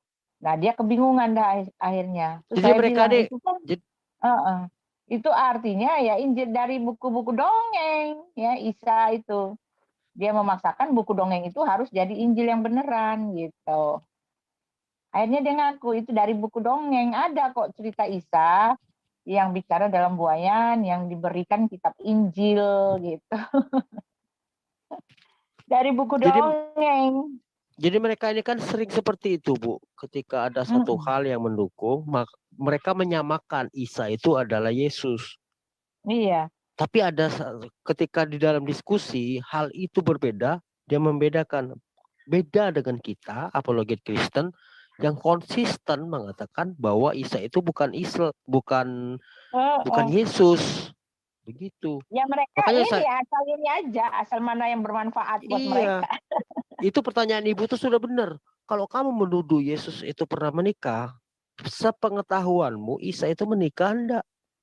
Itu kan. Iya. Makanya kadang-kadang mereka itu ular kepala dua, Bu. Oke, gigit sana, gigit sini. Tapi saya kaget itu kemarin itu Pak Ustadz bilang, iya kami cuma mengimani. Emang kenapa? Katanya gitu. Sama kayak keadaan. Iya, Salam. Kalau cuma mengimani, nah itulah jawabannya inti dari semuanya itu. Cuma halusinasi. Iya, enggak bisa. Kita konsisten. Apalagi saya pribadi, Bu. Saya enggak mau ketika kamu ngomong Isa, ya ngomong Isa. Kamu enggak bisa kait-kaitin ketika kamu ngomong Isa lalu kupas di Injil, itu kamu keliru. Ada banyak hal yang kamu langgar. Pertama kamu bilang Alkitab, Taurat dan Injil itu sudah dipalsukan, tapi kamu masih pakai. Iya. Iya. Enggak, tetapi memang akarnya sih ya, akar permasalahannya kan memang dikira ya, sepertinya Muhammad mengira Isa itu adalah Yesus gitu. Rencananya gitu. betul. Sasarannya. Rencananya memang begitu, tapi rupanya berbeda. Tapi salah info. Iya, tapi memang dan kita dia mengalamatkan ke situ. Karena kan ada ayatnya langsung tuh, ada ayatnya yang di Al-Maidah 71, 72, 73 itu kan. telah kafirlah orang yang mengatakan Isa adalah Tuhan. Nah itu kan jadi Isa mana yang dia maksud? Isa putra Maryam kan mirip-mirip di kita, ya memang dia mengarah ke kita. Dan orang Islam sebenarnya semua jauh dalam pikiran mereka, paradigma mereka itu memang mereka mengira bahwa Isa itu adalah Yesus. Ya semua Muslim mengatakan seperti itu. Ya karena memang diarahkan kepada kita. Yang kafir-kafir itu ya pengikut kita ini. Minim pengetahuan. Padahal ketika kita pelajarin, benar-benar pelajarin ayat-ayat Quran itu, rencananya bukan itu. Begitu. Makanya mereka itu ya awam, mereka itu Islam awam lalu diimbuhi gitu loh. Islam awam yang diimbuhi menyamakan. Enggak loh. Dari cerita lahirnya. Itu iya, kenapa tapi Alkitab masalahnya kan mereka harus buktikan kalau itu memang kebenaran harus dibuktikan. Harus dibuktikannya gimana? Ada nggak Isa yang lain di luar Yesus? Nah ini yang mereka nggak bisa buktikan. Nah kalau mereka mau membuktikan mereka nggak bisa. Mereka mau membuktikan bahwa Isa ada juga nggak bisa. Mereka tuh jedok sana jedok sini. Mana Isa yang seperti itu yang adalah Tuhan, yang anaknya Maryam, saudaranya Harun, gitu kan, yang lahir dari Roh Kudus, yang tidak disalib. Ini kan sebetulnya dia memang mengarah kepada kita, gitu. Tetapi ya salah info lah, salah infonya. Ya jadi kalau mereka mengimani bahwa Isa itu memang betul-betul ada, betul real, ya udahlah. Akhirnya ya mau nggak mau mereka hanya mengimani. Karena kalau disuruh buktikan di mana Isa itu yang seperti itu. Yang lahir dari Roh Kudus gitu kan, yang di pohon korma kan nggak pernah ada catatan yang cerita kayak gitu sama sekali. Nah tetapi kan kemarin kan si One Way kan ngomong sendiri itu dari buku Injil Thomas atau apa dia bilang. Nah pertanyaannya kenapa itu nggak dibukukan? Apokrif, iya dia bilang kenapa nggak dibukukan? Ternyata itu ada ceritanya. Si One Way bilang kamu tahu dari mana? Ya memang ada katanya, dia tahu ya. Jadi itu dari buku cerita. Masalahnya yang diambil juga cerita dongeng. Kenapa itu nggak dikanon katanya? Kenapa? Padahal dia, Petrus, ya Injil Petrus dia bilang. Ya, kenapa itu nggak dikanon katanya gitu. Lah karena bukan Injil. Saya bilang gitu aja, susah-susah amat. Ya kalau Injil jadi kanon lah, orang mereka itu kan yang memilah-milah itu kan orang-orang yang masih dekat pada tahun itu. Iya betul sekali. Makanya Islam itu mereka tahu mana yang cerita dongeng. Banyak sekali kan itu cerita dongeng ya. Benar saya sekali. ya ada itu ya, The Book of Enoch, The Proto-Evangelium James the Lesser, ya The Infancy of Jesus Christ, ya Targum Esther dan sebagainya itu kan semua termasuk Injil Thomas, Injil Magdalena, semua itu kan udah dipilah-pilah. Di sana udah ini bukan Injil, udah ini masuk dalam cerita dongeng dan hikayat. Dan kelebihan Kristen Bu Uti, dan kelebihan Kristen, orang-orang Kristen, bapak-bapak gereja terdahulu, mereka tidak memusnahkan itu, mereka menyimpan itu, meskipun itu salah, itu disimpan. Betul. Jadi Kristen itu buat respon yang penonton yang di YouTube, kalian harus tahu, Kristen itu tidak pernah mau memusnahkan. Dia tetap menyimpan meskipun itu salah, itu disimpan biar ada barometernya. Ini loh yang kalian maksud itu, rupanya ini palsu. Ini tidak dipakai. Kenapa kita ada apa sih namanya itu konsili-konsili itu? Karena itu untuk menentukan itu. Akan banyak setelah kekristenan itu banyak sekali orang-orang Nazaret itu pun menyatakan dirinya pengikut Kristus, Nestorian itu kan, tapi tidak jelas ceritanya, tidak jelas, tidak merunut pada rasul-rasul. Makanya Muhammad yang tidak bisa baca ini, dia cuma dengar dari teman-temannya atau orang-orang yang ditindasnya, yang dibawa-bawa dia itu kan, dia mendengar cerita dan dia tidak bisa memilah cerita ini dongeng atau beneran. Sampai 7 pemuda yang tertidur dia nggak dapat dari sumber yang benar, dia dapat dari banyak orang. Warakan bin Nawfal sama siapa lagi itu Hurairah ya. Hurairah siapa tuh ya? Banyak dari situ dia dapatnya dari situ. Kan dibilang penulis kitab Injil. Injil yang mana? Ya dari situlah orang dia juga yang mengatakan, oh kamu itu namus, katanya gitu kan. Jadi dia juga yang bilang dari situ. Ya begitulah. Itu kalau namanya, ya begitulah mau bilang apa. Seharusnya mereka berpikir ya, seharusnya mereka berpikir. Ya mereka sudah ditanamkan sih ya rasa apa sih namanya, rasa mereka punya ini apa sih namanya, fanatismenya itu kenceng ya, memang diajarkan dari Harukiru, Bu. Ada istilah kalau di Jepang itu harukiru. Dia iya, masuk apa boleh, dia masuk boleh, keluar mati atau bunuh diri. Iya. Kalau di Jepang itu, di Jepang zaman dulu itu seperti itu. Nah, itu yang dipakai oleh Muhammad. Harakiri, bukan harikiru, Harakiri, ya. harakiri. Jadi kamu boleh percaya. Kamu tidak saya paksa untuk percaya. Kamu percaya boleh, tapi kalau kamu keluar, kamu mati. Darahmu halal. Itu sudah didoktrin oleh Muhammad kepada setiap pengikutnya. Bahkan makanya itu begitu beratnya kita menginjil, mengabarkan kabar baik itu, kabar keselamatan itu kepada Islam itu karena itu. Mereka itu doktrinnya mendarah daging. Kalau keluar, saya mati. Saya dimusuhin. Bahkan yang paling fatal ya mati. Iya, tetapi itu siapa si One Way, siapa si Adit itu mereka udah hilang semangat loh. Iya, tinggal yang seperti itu. Semangat. Ya aku terus. Aku lupa siapa yang ngomongin itu sudah lama, entah Ibu Deborah atau Ibu Sofi dulu bilang begini. Kadang-kadang kita itu tidak bisa memasukkan baju kepada orang yang masih pakai baju. Aku paham itu. Jadi harusnya mereka lepas dulu bajunya begitu. Jadi ada dalam berapologet ini ada istilah kita hancurkan dulu pondasi dia, hancurkan dulu. Percuma kita memberi firman yang baik itu sama dengan memberi mutiara kepada babi. Jadi hancurkan dulu. Aku kadang-kadang setuju sama Bu Sophie itu. Dia hancurkan dulu. Dia orientasinya belum kepada menginjili, tapi hancurkan dulu bawahnya itu. Ketika mereka hancur baru digoyangkan. Itu ada banyak sih metode berapologet atau menginjili kan. Kadang-kadang orang ini enggak memaksakan terus ya dia kokoh, pondasinya kokoh. Itu sudah doktrin.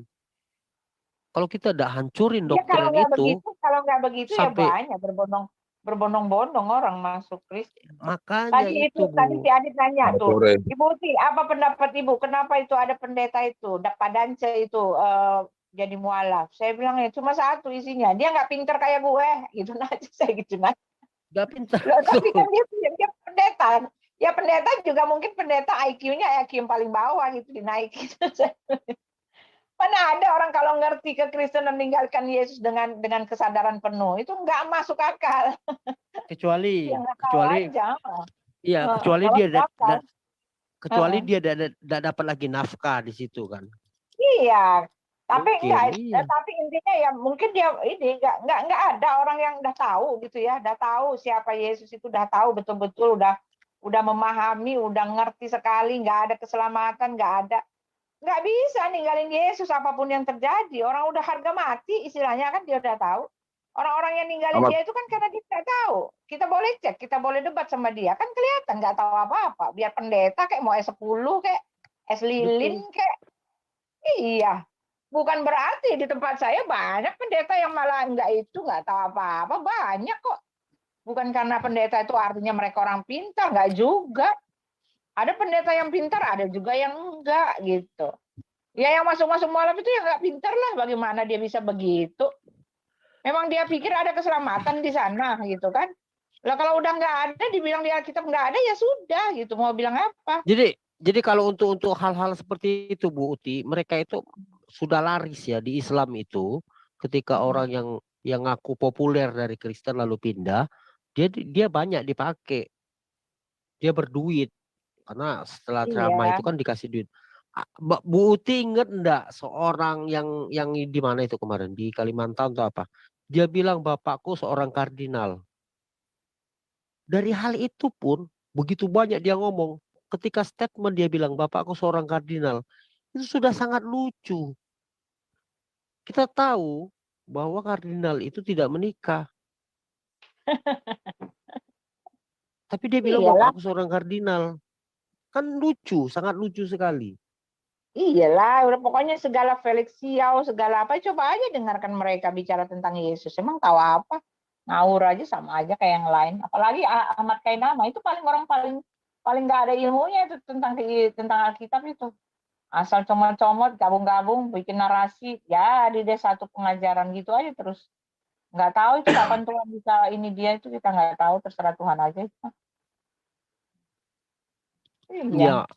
Iya, maksudnya begini buat yang masih mendengar di YouTube di channel manapun, saudara-saudaraku yang muslim, kalian tuh harus berpikir.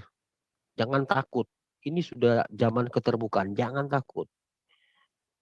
Begitu banyak hal-hal yang sudah kalian perhatikan setelah teknologi ini terkuak. Kalian perhatikan bagaimana iman Anda itu, kebenaran itu, harusnya Anda sadar. Ini pesan saya buat penonton di YouTube. Jangan takut. Karena ini adalah pilihan mutlak loh. Kamu tuh udah selamat. Maksudnya selamat itu bukan di dunia aja. Begitu. Jadi kalau kalian masih takut, wah nanti saya dimusuhin oleh tetangga atau darah saya halal. Wah banyak martir-martir di masa penyebaran kekristenan itu banyak yang mati demi mempertahankan iman. Kenapa harus takut seperti itu teman-teman ya. Yang penting teman-teman mau berpikir, mau menggunakan. Intinya seperti ini. Kalian tidak bisa mencoba satu baju kalau baju yang sedang Anda pakai kalian timpa dengan baju yang baru. Tidak bisa. Tapi lepaskan baju dulu, baru coba. Begitu, pelajari di situ. Begitu cara mengerti dalam kekristenan. Tidak bisa ditimpa-timpa, kalian akan selalu terdoktrin. Karena itu sudah ini ya, di dalam keislaman itu kan sudah bahkan ada darah halal lah. Seperti itu. Iya. Ya udah saya pamit dulu ya, teman-teman. Terima kasih. Udah nggak ada lagi muslimnya nih lagi pada sekolah kali jam segini. Oh iya nggak ada Jam lagi. sholat. Jam sholat iya. Iya. Buti. Iya. Siapa ini Pak? Analis opinion. Kenapa Pak? Enggak. Kapan kita ngobrol dong di YouTube-nya apa? Pak analis opinion. Kayaknya kita jarang pernah ngobrol, nggak pernah. Kapan kita ngobrol? Baru bertanya pertama kali. Iya. Saya sekarang YouTube saya sih cuma itu aja. Ibadah, lalu ya saya dialog aja sama muslim. Kalau saya mau ini saya masukin aja, saya masuk aja ke tempat mereka. Ya, saya diskusi pendapat. Itu aja saya. Saya ngajakin diskusi pendapat tentang yang kayak itulah apologet dan lain-lain. Boleh Pak, masuk aja. Pagi-pagi Ya, setiap nanti. pagi ada, setiap pagi Gitu. kita ibadah, tapi ibadahnya ibadah penginjilan. Jadi Diskusi pengalaman. Diskusi Kenapa, Pak? pengalaman. Mau ngobrol diskusi pendapat tentang pengalaman di dalam penginjilan dengan berbagai pihak, tektokannya kayak apa kan gitu kita. Iya, ada kalau lawannya Bu Uti nih, si Yubi. Ada Yubi ya. Nah, ada nih, ayo masuk Yubi. Masa Yubi bilang begini, masa gini. Memang mana kata Trinitas ditulis? Padahal di situ aku tadi kasih 1 Yohanes berapa tuh ya, 5 ya, lupa aku ya. Ada 3 kesaksian ya di sorga ya, Roh Kudus, Firman dan Bapa ya, dan ketiganya adalah 1 ya. Lalu ada 3 kesaksian di bumi, darah, daging dan roh gitu kan. Dan itu dia ya. Jadi kalau di bumi ya kita ini kan lambang Trinitas gitu kan. Nah kalau Bapa itu dia lambang Trinitas, yaitu 3 kesaksian ya, 3-nya adalah 1. Lalu masih dia nanya, mana ditulisnya Trinitas gitu. Dia nanya gitu. Padahal itu kan maksudnya yang begitu itu artinya apa? Itu kan sama seperti orang gini Yubi ya. Aku bilang, ya, aku melahirkan anakku 10 tahun yang lalu. Lalu kamu nanya, memang kamu anaknya, emang kamu ibunya siapa? Katanya. Tadi siang kenapa saya tiba-tiba ada di remove ya? Terus nggak bisa join lagi nih ke sini. Siapa Enggak, yang di remove? sini. Pak, tolong, jangan framing jauh. Kalau di remove, Bapak tidak akan bisa masuk lagi. Ini saya email yang berbeda. Oh, email berbeda. Emang Islamnya suka kayak gitu, fitnah ya udah, setelah itu. Aku juga nggak pernah ngerti Kembali ke topik. Kita akan biarin aja. Sebentar. Sakit kepala sama dia, Sofiatul aja deh. Akilah biarin aja sama Butik, biarin aja sama Butik. Saya cuma mau kembali ke topik, biar kita jangan melebar gitu. Karena Islam kan suka klaimologi nih. Oke, mari kita buktikan klaim-klaim ini. Itu maksud aku gitu. Silakan Pak Anam, ada yang mau disampaikan Pak? Udah resen dari tadi, silakan Pak. Ya. Pak Anam. Ya, silakan. Iya, jadi ngeblank karena si Yubi dikiranya penonton pemirsa itu nggak ngerti cara-cara licik kayak begitu dinarasikan, nggak bisa masuk apa. Gini Yubi, kalau sudah biasa berbohong di dunia nyata, jangan dipakai karakteristik berbohong di dunia YouTube. Dunia YouTube ini dunia rekaman ya, ribuan orang, puluhan ribu orang nonton. Dia tahu kok penonton nggak bego-bego amat loh Yubi, gitu loh. Kasihan kamu begitu. Terlampau rendah kamu level kemanusiaan. Mau saya share screen. Saya nggak bisa masuk nih. Ya, Oke. Ya biasa aja, nggak usah dinarasin gitu. Ini buktinya masuk. Ya kan saya tadi nanya saja, kenapa bisa dikit begitu? Enggak gini, Yuk. Dengan gaya-gaya kamu gini kita tahu kamu norak gitu loh. Kita tahu kamu norak. Iya, kampungan kita ngerti begitu. Apa Ibu? Mungkin ya norak, lu tau nggak? Iya, Pak Cemen, Anam. lu tau nggak? Cemen, Yuk. Lu tuh udah cemen, lu lebih cemen gitu lah. Pak Anal, oke, mungkin ya untuk itu nanti ya kita bahas untuk melanjutkan itu tentang Pak Alyubi gitu. Nah, kita lebih fokus ke topik nih. Karena kan Islam suka mengklaim. Wah, salah satu klaimnya tadi udah disebutkan Ibu Uti, kalau mereka mengikuti Taurat, sedangkan Taurat sendiri nggak ada dalam Quran gitu. Nah, salah satu klaim mereka itu bahwa nabi-nabi ini beragama, benar nggak sih gitu teman-teman? Tolong dijelaskan dong. Benar nggak sih nabi-nabi ini beragama? Sebelum dijawab, saya mau ke Pak Kumur dulu. Pak Kumur al TikTok. Shalom Pak Kumur. Pak Kumur al TikTok. Bisa dibuka mic-nya Pak? Oke, silakan Pak. Assalamualaikum. Ya. Assalamualaikum. Wah, waalaikumsalam warahmatullah. Silakan Pak. Iya benar. Jadi pertanyaan dari Sis Akila ya bahwa adab itu Muslim. Waduh, kalian nggak tahu adab itu Muslim. Abraham juga Muslim. Islamisasi ya Pak ya? Iya. Ya. Aduh, ada nggak yang bisa bantah saya? Semua Muslim. Islamisasi ternyata. Astaga. Ini saya mau mereka membuktikan kok ini nabi-nabi semua pakai agama, sedangkan Kristen tidak ada menyebutkan agama gitu. Bahkan ketika Yesus datang pun itu dia nggak bawa agama gitu. Tapi kalau Islam main klaimologi ini ya repot gitu. Tapi klaimologinya ini harus dibuktikan. Ini salah satu klaimologi mereka. Saya share screen ya Bapak Ibu ya, klaimologi mereka. Oke. Nah, coba. Jadi ada bukan Islam. Yesus juga Islam katanya. Iya. Ibu Uti. Jadi Yesus Islam juga ya? Iya, katanya Isa atau Yesus kata Pak Juma Yesus itu Muslim. Iya, setahu saya begitu. Jadi itu bohongnya. Kalau bohong saya mau murtad aja deh. Malas aku dibohongi. Oke. Dan Muslim itu kan harus terima nih. Saya baca ya syahadah itu ya. Syarat menjadi Muslim. Saya baca itu di mana? Ini pernyataan dari pernyataan dari Muhammad langsung nih. Ini saya baca nih di dalam Sahih itu ya. Ya, sebentar aja, saya mau kasih tahu ya. Syarat menjadi muslim, saya udah catat ini ya. Islam ya, ini ada di Bukhari kalau nggak salah, Muslim ya Bukhari 50, ya kan? Islam adalah kata Muhammad ya.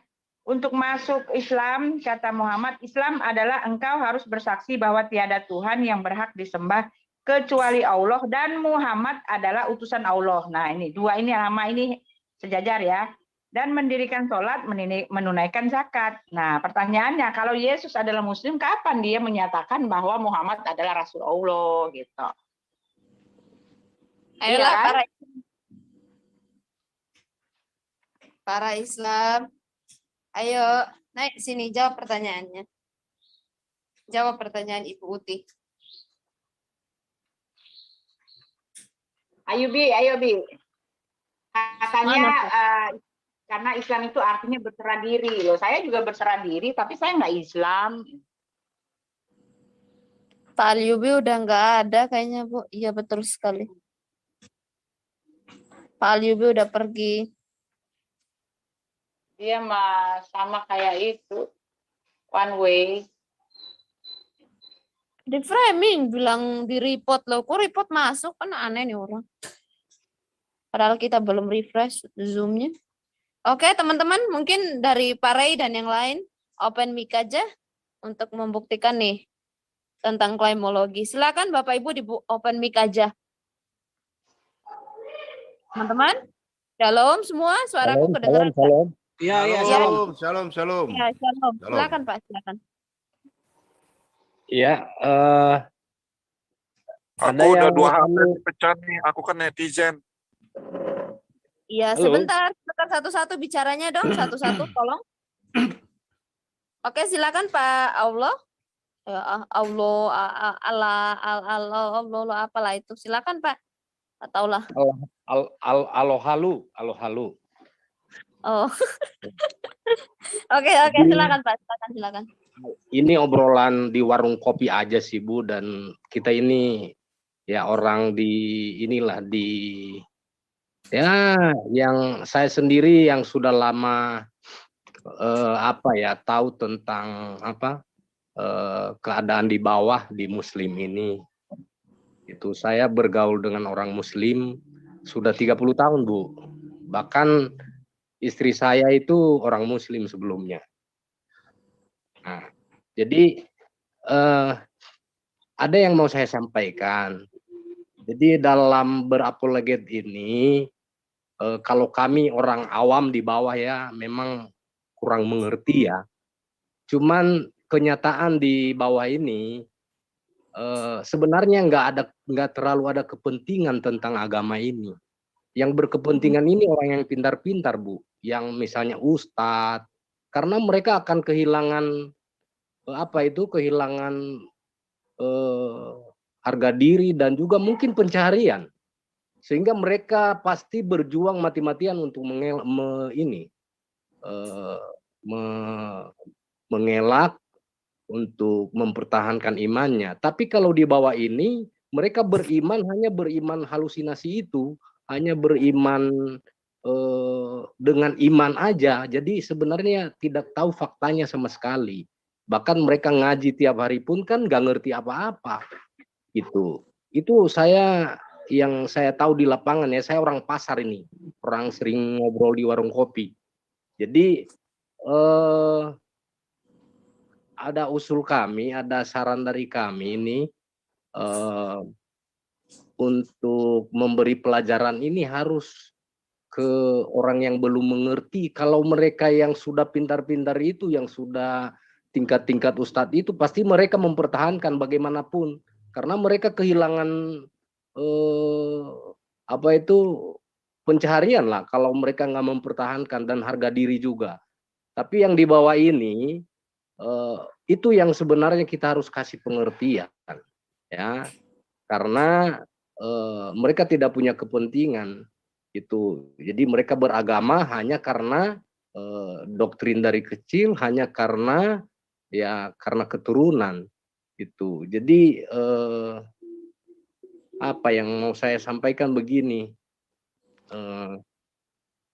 mereka punya percaya Allah itu hanya halusinasi. Ya udah ada Allah. Kalau kita kan, kita punya pengertian kalau bukan karena Yesus Kristus, kita nggak mungkin mengenal Allah. Lah mereka mengenal Allah hanya karena mimpi yang diklaim oleh Muhammad. Gitu.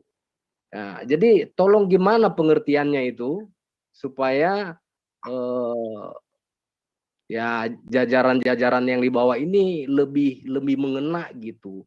Jadi kalau berdebat-debat terus, saya sangat menyayangkan kalau mereka mengutak-atik Alkitab itu seperti mutiara di mulut babi itu.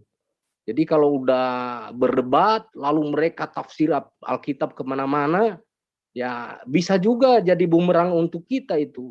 Jadi harusnya lebih dikerucutkan lagi kalau berdebat, jangan sampai kemana-mana.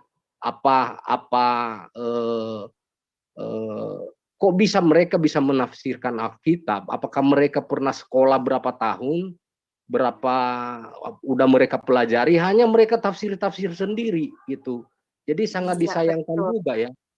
Iya. Ini Pak, jika suatu saat Bapak ketemu lagi orang-orang yang kayak istilahnya dia Islam, tapi bahasanya bahasa Alkitab, ya ditegur, dia nggak punya hak. Loh dia Islam kok. Makanya kalau saya secara pribadi, apalagi saya jaga ya, dari pagi itu saya di room, ada nih RT 6 masuk sini, ditanya apa, larinya jawab Alkitab, yo nggak bisa, nggak aku biarin, tak potong dia. Jadi mereka tidak punya hak berbicara tentang Alkitab. Kalau orang Kristen berbicara Alkitab ya itu wajar, tapi kalau dari mereka ya itu salah Pak. Jadi kita punya hak untuk menegur mereka, mereka tidak punya hak sama sekali untuk berbicara tentang kitab kita, apalagi menafsir-nafsirkan. Begitu Pak. Jadi mungkin harus lebih berani ke depan Pak untuk menegur. Untuk tapi memotong mereka, mereka nggak punya hak di room ini yang kami lihat seperti itu, Bu, banyak yang seperti siapa itu dari mereka itu ya mereka comot-comot terus kalau nggak mereka bisa Pak. Kalau di sini secara tegas kita langsung potong nggak bisa. Kita nggak izinkan orang dia ngobok-ngobok kitab kita terus ya kita diam-diam wae, nggak bisa gitu. Oke. Gimana Pak? Ada lagi? Mungkin kita akan ke teman-teman yang lain. Karena jadi gini mereka ini hanya ya pokoknya punya iman ada Allah aja, Allahnya yang mana nggak tahu gitu. Itu sebenarnya gimana menggali itu untuk ya supaya ya kalau kita mengenal Tuhan kan karena Yesus Kristus gitu. Ya walaupun dari perjanjian lama tapi menyatakan dirinya itu dari Yesus Kristus. Kita ya kalau hanya sekedar mengklaim ada Allah, ya semua juga agama mengklaim ada Tuhan. Bahkan iblis pun mengklaim ada Tuhan. Tapi Tuhan yang benar itu yang seperti apa gitu kan? Gitu. Jadi kalau terus yang saya ini lagi Bu, mereka membela nabinya itu sampai mati-matian walaupun sudah diungkap faktanya. Di hadis begini menikahi anak kecil, mengingini orang lain itu sangat tapi mulia mereka Pak. berbagai macam ini mereka bela, tapi katanya itu zaman itu. Kalau saya jawab itu menurut saya harusnya kalau pengajaran itu kan tidak terbatas hanya waktu itu, dia harus menjadi contoh yang baik sampai dunia ini berakhir ya, kalau memang dia benar-benar nabi yang benar. Jadi ketemu nggak di diri Yesus ada kejanggalan yang jelek gitu, satu pun misalnya membatalkan seluruh Alkitab itu. Kalau satu kita ketemukan di Yesus berbuat yang tidak moral, ya, yang moralnya tidak baik, itu sudah membatalkan. Nggak usah kita ribut-ribut banyak hal, satu saja gitu ya, satu saja kedapatan dan terbukti. Buat apa itu udah jelas bukan nabi. Ya, masa Tuhan menyuruh nabi itu aja nggak usah kita bahas kemana, satu aja dibuktikan. Ya udah aja, satu pun dalam Alkitab ada yang salah, ya berarti semua juga ayat-ayat yang lain dan keseluruhan Alkitab itu bisa tidak benar lagi. Ya demikian juga dengan Islam. Ya, nabinya yang mereka agung-agungkan, satu pun kedapat kesalahan, ya udah, apalagi ya orang zaman sekarang pun bisa jadi nabi. Saya tinggal klaim saya mimpi, saya dapat kedatangan Jibril, saya mimpi lalu saya karang Alkitab, ya apa bedanya dengan Muhammad gitu. Nah, jadi itu sih yang dari Pak. saya. Ya, Pak, itu sorry kalau saya harus potong, ini ada teman-teman kita yang resen. Oke. Mungkin kita akan beri Oke, mereka terima kasih kesempatan. waktunya ya Bu. Iya, Kak Alaskar, Ya. Shalom Kak, mungkin bisa dibuka mic-nya Kak. Kak Shalom, Alaskar. shalom ya, terima kasih. Ya, Iya, shalom. silakan Kak. Iya, sepertinya ini ya WFM kan kayak ketakutan banget. Terus ditutup mic-nya, enggak apa-apa sih sebenarnya dibuka aja tapi dikontrol ketika orang ngomong dan omongannya sudah mulai tidak kondusif baru di mute. Jangan di mute terus seperti harus angkat tangan terus. Tapi tidak apa-apa, itu mungkin itu program dari kalian ya, tidak apa-apa. Yang saya bukan, maksud Kak. ya Kita ya. jelaskan dulu. Kata kita mute karena yang masuk itu kita tidak tahu siapa. Kalau orang-orang kita kenal nggak apa-apa. Karena kemarin beberapa kali mereka langsung buka video-video kayak video porno, apa musik, itu kita langsung di take down Pak channelnya. Jadi Enggak, kalau tapi kan mereka langsung kita buka nggak bisa Pak, karena share screen harus lewat kita ataupun mereka langsung bisa buka mute sendiri. Jadi kita menjaga Bu. orang-orang yang masuk tidak Mute, kita Bu, kenal. bukan share screen. Yang saya bicarakan adalah mute, Bu. Iya betul. Mereka bisa share screen sendiri dan bisa buka mute-nya sendiri. Itu kita tidak belum perkenalkan karena masuk orang-orang yang tidak dikenal. Oh iya, aku udah ngerti sampai ke situ ya. Setahu saya ketika kita open mic, dibukakan mic belum tentu bisa share screen kan. Yang saya mau tanggapin adalah pernyataan oleh Bu Akila tadi, enggak seperti itu loh. Kalau Ibu bilang, oh ketika mereka membahas Alkitab itu harus potong, stop. Kamu enggak hak seperti itu. Apakah Ibu pakai ilmu itu atau pernyataan itu kepada kita, kepada apologet Kristen? Bisakah Ibu menjamin itu? Karena maaf ya, kita pun meskipun saya kadang-kadang suka keluar atau menegur, ini tidak ada Islamnya, kenapa kita ngobrolin Islam? Nah itu tidak pernah ditegur. Maksudku kita fair. Makanya tadi saya bilang ada banyak macam pola penginjilan ini. Ada yang berapologet, ada yang membela, membentengin, ada yang mengasih tahu, menyebarkan. Ada juga pola yang ini dia menghancurkan dulu, dia tidak peduli nanti ajaran, tapi dihancurkan. Dan demikian seperti itu. Ketika Ibu Akila tadi bilang, oh kalau kita di WFM kalau ada Islam yang ngomong tentang Alkitab, kami langsung cut karena itu bukan kitab mereka. Kak, sorry, mungkin kakak salah paham maksud saya gini.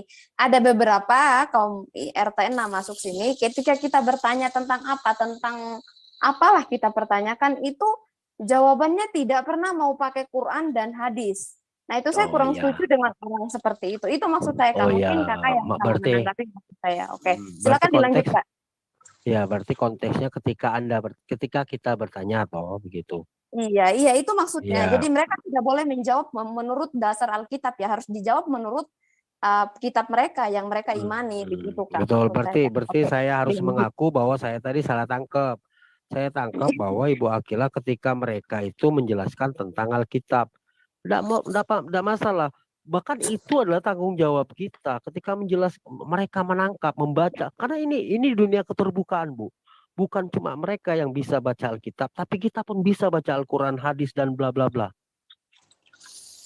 Nah itu kita tidak boleh melarang mereka baca itu. Mungkin gini Kak, sorry. Tapi tujuan kita adalah meluruskan. No problem. Mereka baca silahkan.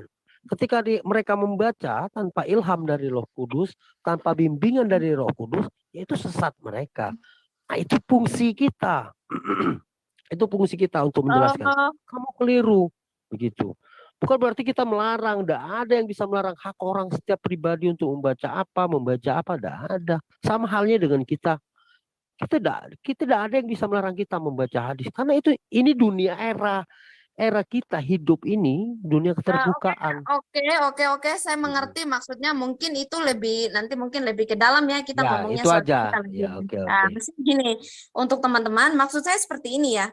Ada Islam, mereka masuk sini, saya paling tidak suka mereka ketika ditanya apa, nanti tidak jawab menurut yang mereka imani, tapi lebih lari kepada Alkitab. Alkitab berkata seperti ini. Loh, kan kita yang pertanyaan kita menurut mengarah kepada Quran, tapi larinya kepada Alkitab gitu. Tapi misalnya kalau menurut teman-teman yang lain tidak setuju, nanti mungkin itu lebih kita ke dalam lagi ya, kita intern ini kita lagi live Bukan, teman-teman. Bu. Oke? Iya, ada apa-apa, Bu. Begini, Bu ya, aku tanggepin. Sebentar. Shalom Pak Sedikit. Anal, shalom Pak Anal.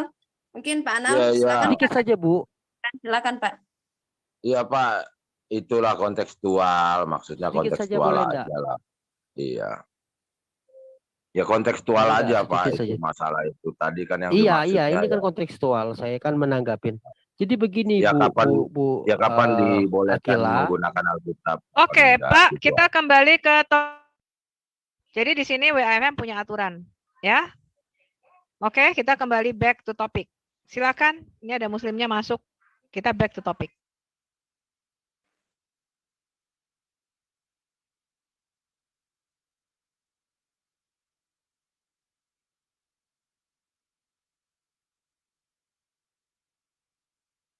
Oke, shalom Pak Purnomo. Pak Purnomo, shalom. Halo. Oh iya, salam. Ini terbit tadi ya. Salam sama teman-teman yang ada di rumah maupun yang di live chat. Ya, saya tadi menyimak semuanya.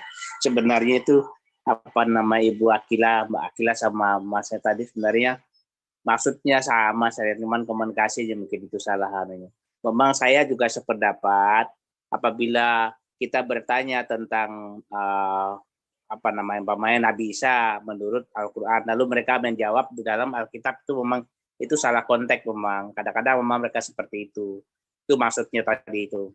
Jadi kita bertanya tentang iman mereka tentang Nabi Isa, bagaimana Nabi Isa lahir, di mana, lalu mereka malah menjawabnya melalui Alkitab, itu memang salah konteks. Itu yang dimaksud tadi, salah paham, salah pengertian. Nah, perlu kita sadari teman-teman kita yang Muslim itu, mereka itu bukan berapologet ya, mereka itu adalah orang-orang debater atau orang-orang berdebat. Jadi mereka tidak punya ilmu memahami tentang kristologi ya. Jadi makanya mereka antam kromo. Karena kristologi, kita pahami kristologi itu tidak hanya memahami Yesus sebagai manusia sejati, tetapi Yesus juga sebagai ilahi yang sejati, keilahiannya itu jelas ya. Jadi dua sisi itu harus kita pahami kalau bicara tentang kristologi ya, tentang Kristus. Itu yang tidak dipahami oleh teman-teman kita yang Muslim. Mereka hanya membawa narasi-narasi hanya Yesus sebagai nabi, Yesus sebagai manusia sejati. Mereka tidak melihat dalam sisi keilahiannya begitu. Jadi memang kalau kita melihat, itulah hasil daripada pengetahuan yang didapat oleh karena hanya menghafal bahasa asing ya, bahasa Arab ya, tetapi tidak mau memahami bahasa itu sendiri. Sehingga kita berdiskusi dengan mereka, berdialog dengan mereka, kadang-kadang salah paham. Jadi pertanyaan yang kita tanyakan itu dijawab lain daripada pertanyaan kita. Itu memang bahkan kalimat-kalimat bahasa Indonesia itu mereka sendiri tidak bisa pahami itu. Mereka berusaha memang mereka itu berusaha untuk melencengkan atau mengalihkan ya pertanyaan kita, tetapi yang jelas kita bertanya dengan bahasa Indonesia, umpamanya kita memahami Al-Qur'an dengan bahasa Indonesia yang jelas, tetapi mereka memahaminya berbeda. Kalimat yang kita tanyakan itu malah tidak nyambung begitu. Nah, itulah hasil daripada agama, keyakinan yang diperoleh melalui perenungan ya. Itu yang saya lihat. Karena mengapa demikian? Contoh saja ya, ketika kita menanyakan Muhammad mendapat wahyu di Gua Hiro melalui Jibril. Nah, wahyu itu katanya disuruh Iqra, membaca. Nah, yang namanya membaca dalam bahasa Indonesia itu tentulah ada kalimat atau ada tulisan begitu. Nah, pertanyaannya kan bagaimana mungkin bisa membaca di tempat yang gua yang gelap kalau bagaimana bisa membaca tulisan kalau tempat yang gelap itu pertama. Yang kedua disuruh baca, kecuali kalimat di situ hafalah, nah, baru masuk akal gitu. Suruh menghafal itu suruh membaca, berarti kan ada tulisannya. Kan begitu, itu pemahaman kita. Jadi itu saja mungkin dari saya. Terima kasih ya kesempatannya. Silakan lain. Oke, terima kasih Pak. Pak Anal, untuk teman-teman mungkin dipersingkat aja karena di jam 18.40 kita akan closing tema ini karena kita akan masuk di topik yang baru karena ada pengajaran. Oke, silakan Pak Anal. Shalom Pak Anal. Ya, Bu Sofia masih ada ya? Iya, Ibu Sofia masih ada Pak, masih ada. Bu Sofi. Ya, kenapa Pak? Iya, mau nanya pengalaman. Ini begini Bu, itu kalau mereka kan hadis ada yang sahih ada yang tidak Bu. Setelah saya pantau sana sini itu kan tergantung pihak Bu. Lah, jadi mereka kalau pada saat dia nggak cocok atau nggak suka, bagaimana mereka bisa menentukan itu sahih atau tidak Bu? Karena kalau kita dengan hal yang sama atau katakan dengan ayat yang sama, saya dengarkan di diskusi orang-orang asing, kok beda Bu gitu loh. Ya gimana kok kayak saya nanya gitu loh. Mengatakan, oh yang ini enggak, oh yang ini iya gitu. Itu gimana itu Bu? Akalnya gimana ini? Saya mau tahu ini. Gimana? Silakan. Ya, kalau hadis itu ada kitabul sita, ada 6 kitab hadis yang sahih yang harus mereka terima. Nggak bisa bilang enggak. Cuma mereka ngeles aja. Kalau itu masuk di Bukhari Muslim tidak boleh ditolak. Bahkan hadis doif pun harus diterima karena yang maudu atau yang palsu sudah dibuang. Mereka cuma ngeles aja sebenarnya, mereka nggak tahu Islam sebenarnya. Iya, sebab kan orang-orang yang beragama seperti mereka dari belahan dunia lain juga katakanlah orang plus 62 mengatakan ini sahih, orang di seberang sana tidak. Kan gitu. Enggak, itu udah kesepakatan ulama seluruhnya. Hanya susahnya ketika kita bicara sama muslim awam. Jadi kalau kita bicara sama yang cendekiawan, levelnya cendekiawan memang lebih enak. Jadi memang ya kalau yang awam ya katakanlah ya gimana kenanya di hati dia aja kali begitu ya. Ya, karena mereka nggak tahu apa-apa sebenarnya tentang Islam. Hanya dengar-dengaran dari ustadz aja. Ya bingung juga, saya juga agak-agak sering saya mendengarkan akan hal ini. Tetapi gini Bu, ada juga kalau kita melihat, kalau dia lepaskan itu dari Alkitab, garis miring Bible, garis miring apalah itu silakan berikan penamaan. Mereka kan juga nggak kuat nanti Bu, gitu loh. Ya memang enggak Pak, orang yang buat Quran orang Kristen penulisnya. Iya. Itu satu. Terus juga saya tonton juga CP. Itu ternyata orang asli sana pun nggak pernah baca loh Bu ya. Ya mungkin Bu Sophie juga pernah nonton itu. Rata-rata 85% Muslim itu tidak bisa bahasa Arab. Mereka nggak tahu apa yang ada di dalam Quran mereka.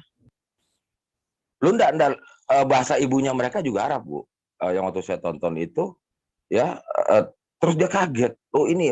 Terus dalam hati saya berpikir gini, karena saya kan nggak bisa masuk ke CP. Ini saya mau nanya pendapat Ibu nih.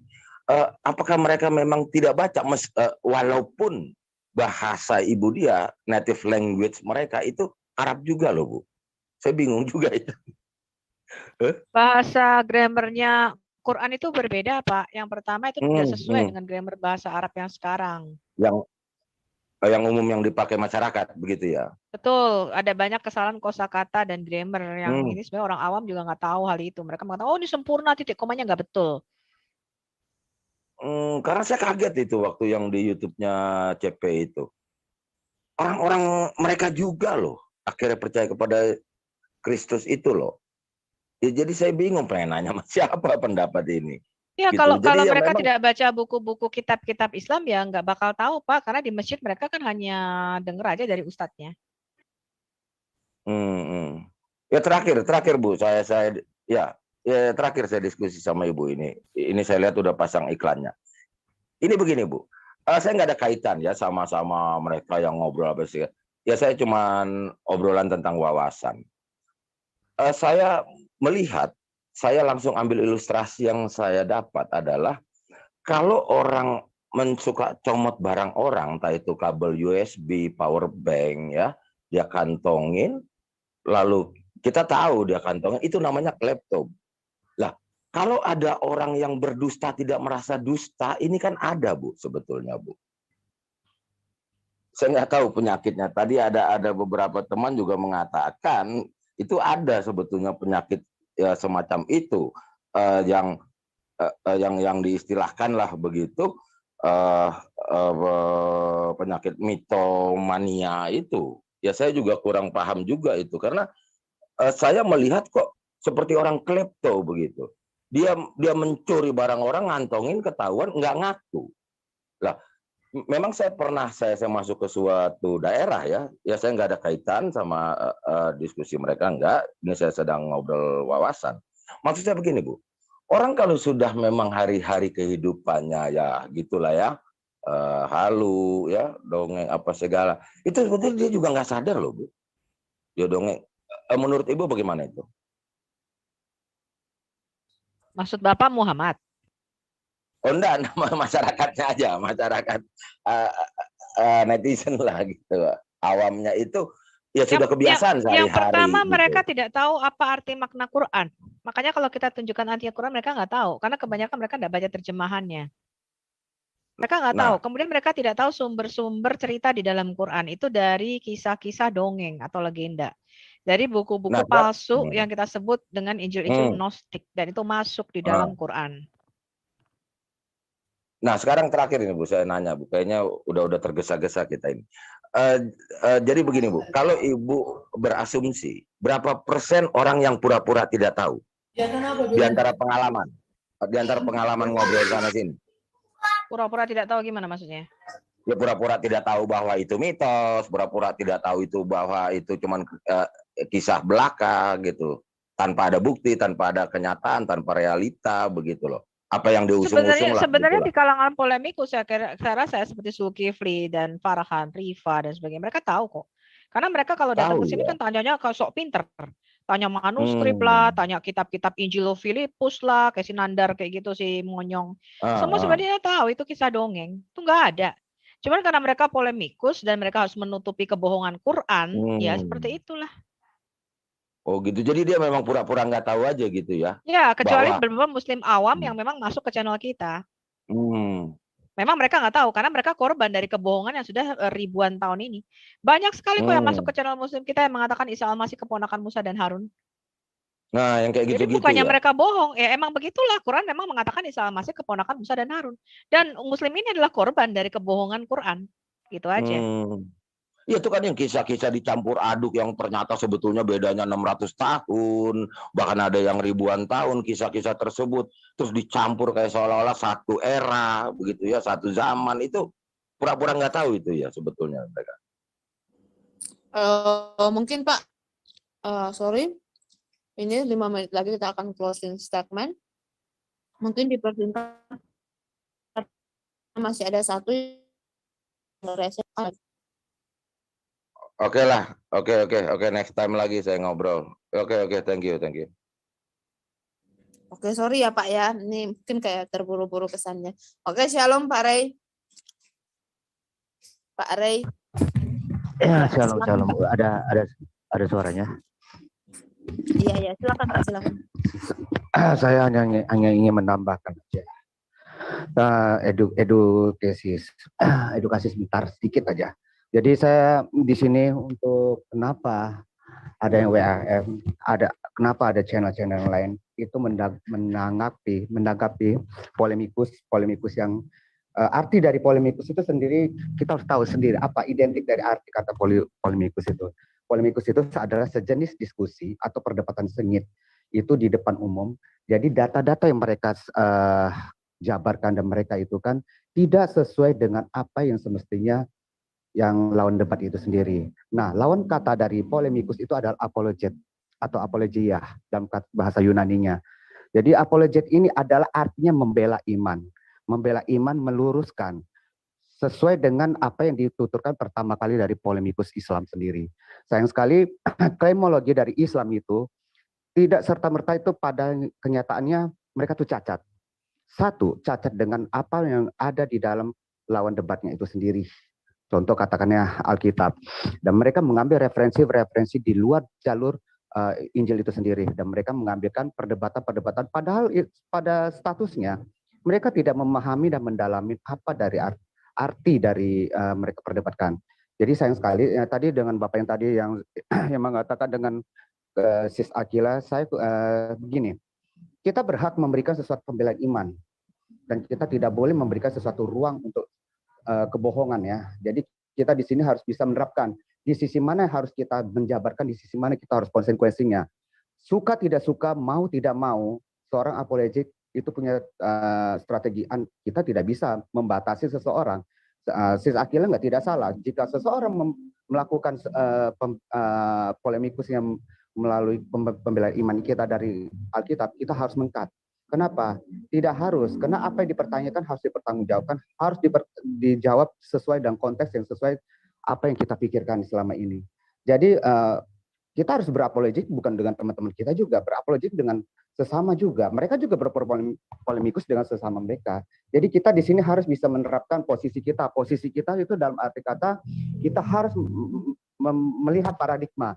Karena kebanyakan yang ada kita berapologetik atau berpolemikus di sini ada dua hal yang harus kita tinggalkan, itu paradok dan ortodok. Itu yang harus kita tinggalkan. Ya, kita harus seperti kita pinjam kata-kata dari Ibu Sophie lah. Kita harus melepaskan baju, begitu lah, melepaskan baju dan kita harus siap bertempur untuk bertempur itu memakai baju apa, berbaju jirakan apa gitu loh. Jadi kalau untuk melihat lawan debat kita itu harus kita lihat bagaimana klaim-klaim dari teman-teman kita polemikus. Mereka memakai klaim apa? Katakanlah Yesus menikah dari Injil Thomas gitu kan, Injil Filipus. Ya kita harus memakai berbaju jirakan apa, dan kita harus tinggalkan paradok yang ortodoksisasi yang secara membuat kita itu berpatokan dan monoton.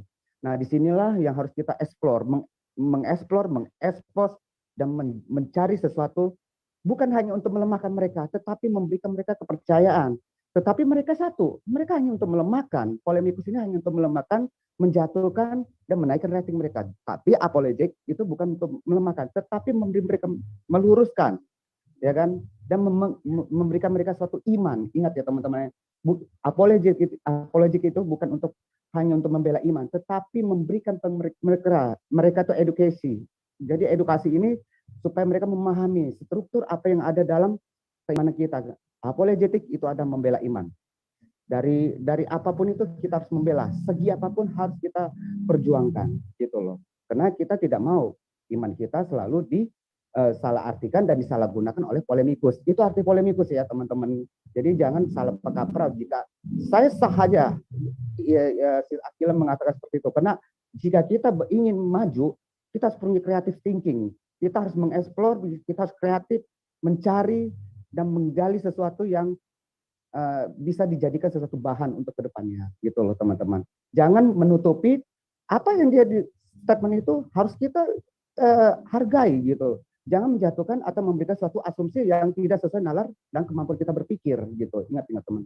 Udah itu aja buat teman-teman di situ. Saya hanya untuk memaparkan sedikit aja. Terima kasih. Oke, terima kasih ya Bapak Ibu, saudara-saudara. Seperti janji saya tadi, kita akan closing statement di jam 18.40 dan ini sudah tepat. Mungkin dari Ibu Sophie ada ingin closing statement Bu tentang topik kita membuktikan klaimologi Islam. Silakan Bu Sophie. Ya, sebenarnya nggak seru kalau nggak ada Muslim ya. Nanti kita tunggu aja sesi berikutnya untuk Muslim bisa masuk. Nggak seru sih. Aku nggak puas sih dengan sesi ini sebenarnya. Masih banyak lagi pertanyaan. Cuman ya itu yang masuk tuh yang kayaknya nggak berpengalaman sama sekali. Jadi ya nggak menambah ilmu apa-apa nih kita kali ini. Belum dapat gregetnya gitu ya. Bahkan mereka menceritakan hal-hal yang tidak ada di dalam kitab Quran ya. Jadi saya juga bingung. Dari mana mereka mengklaim cerita-cerita yang nggak ada di dalam Quran. Diceritakan lagi ke kita ini. Ini saya juga pusing ini ya.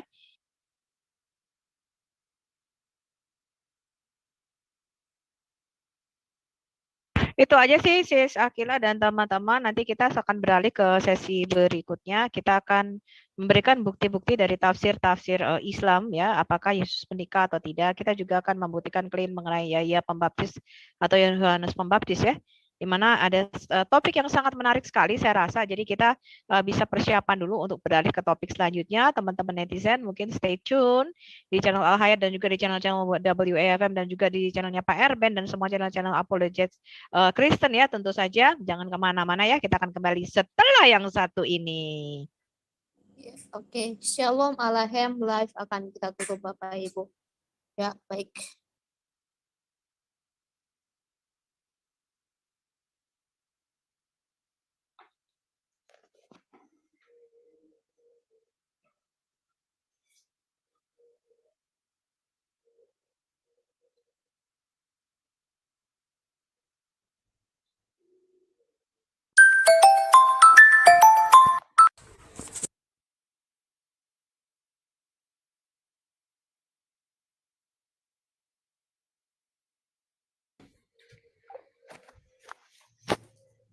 Oke, Bapak Ibu live sudah ditutup. Mungkin mau ngobrol santai, silakan.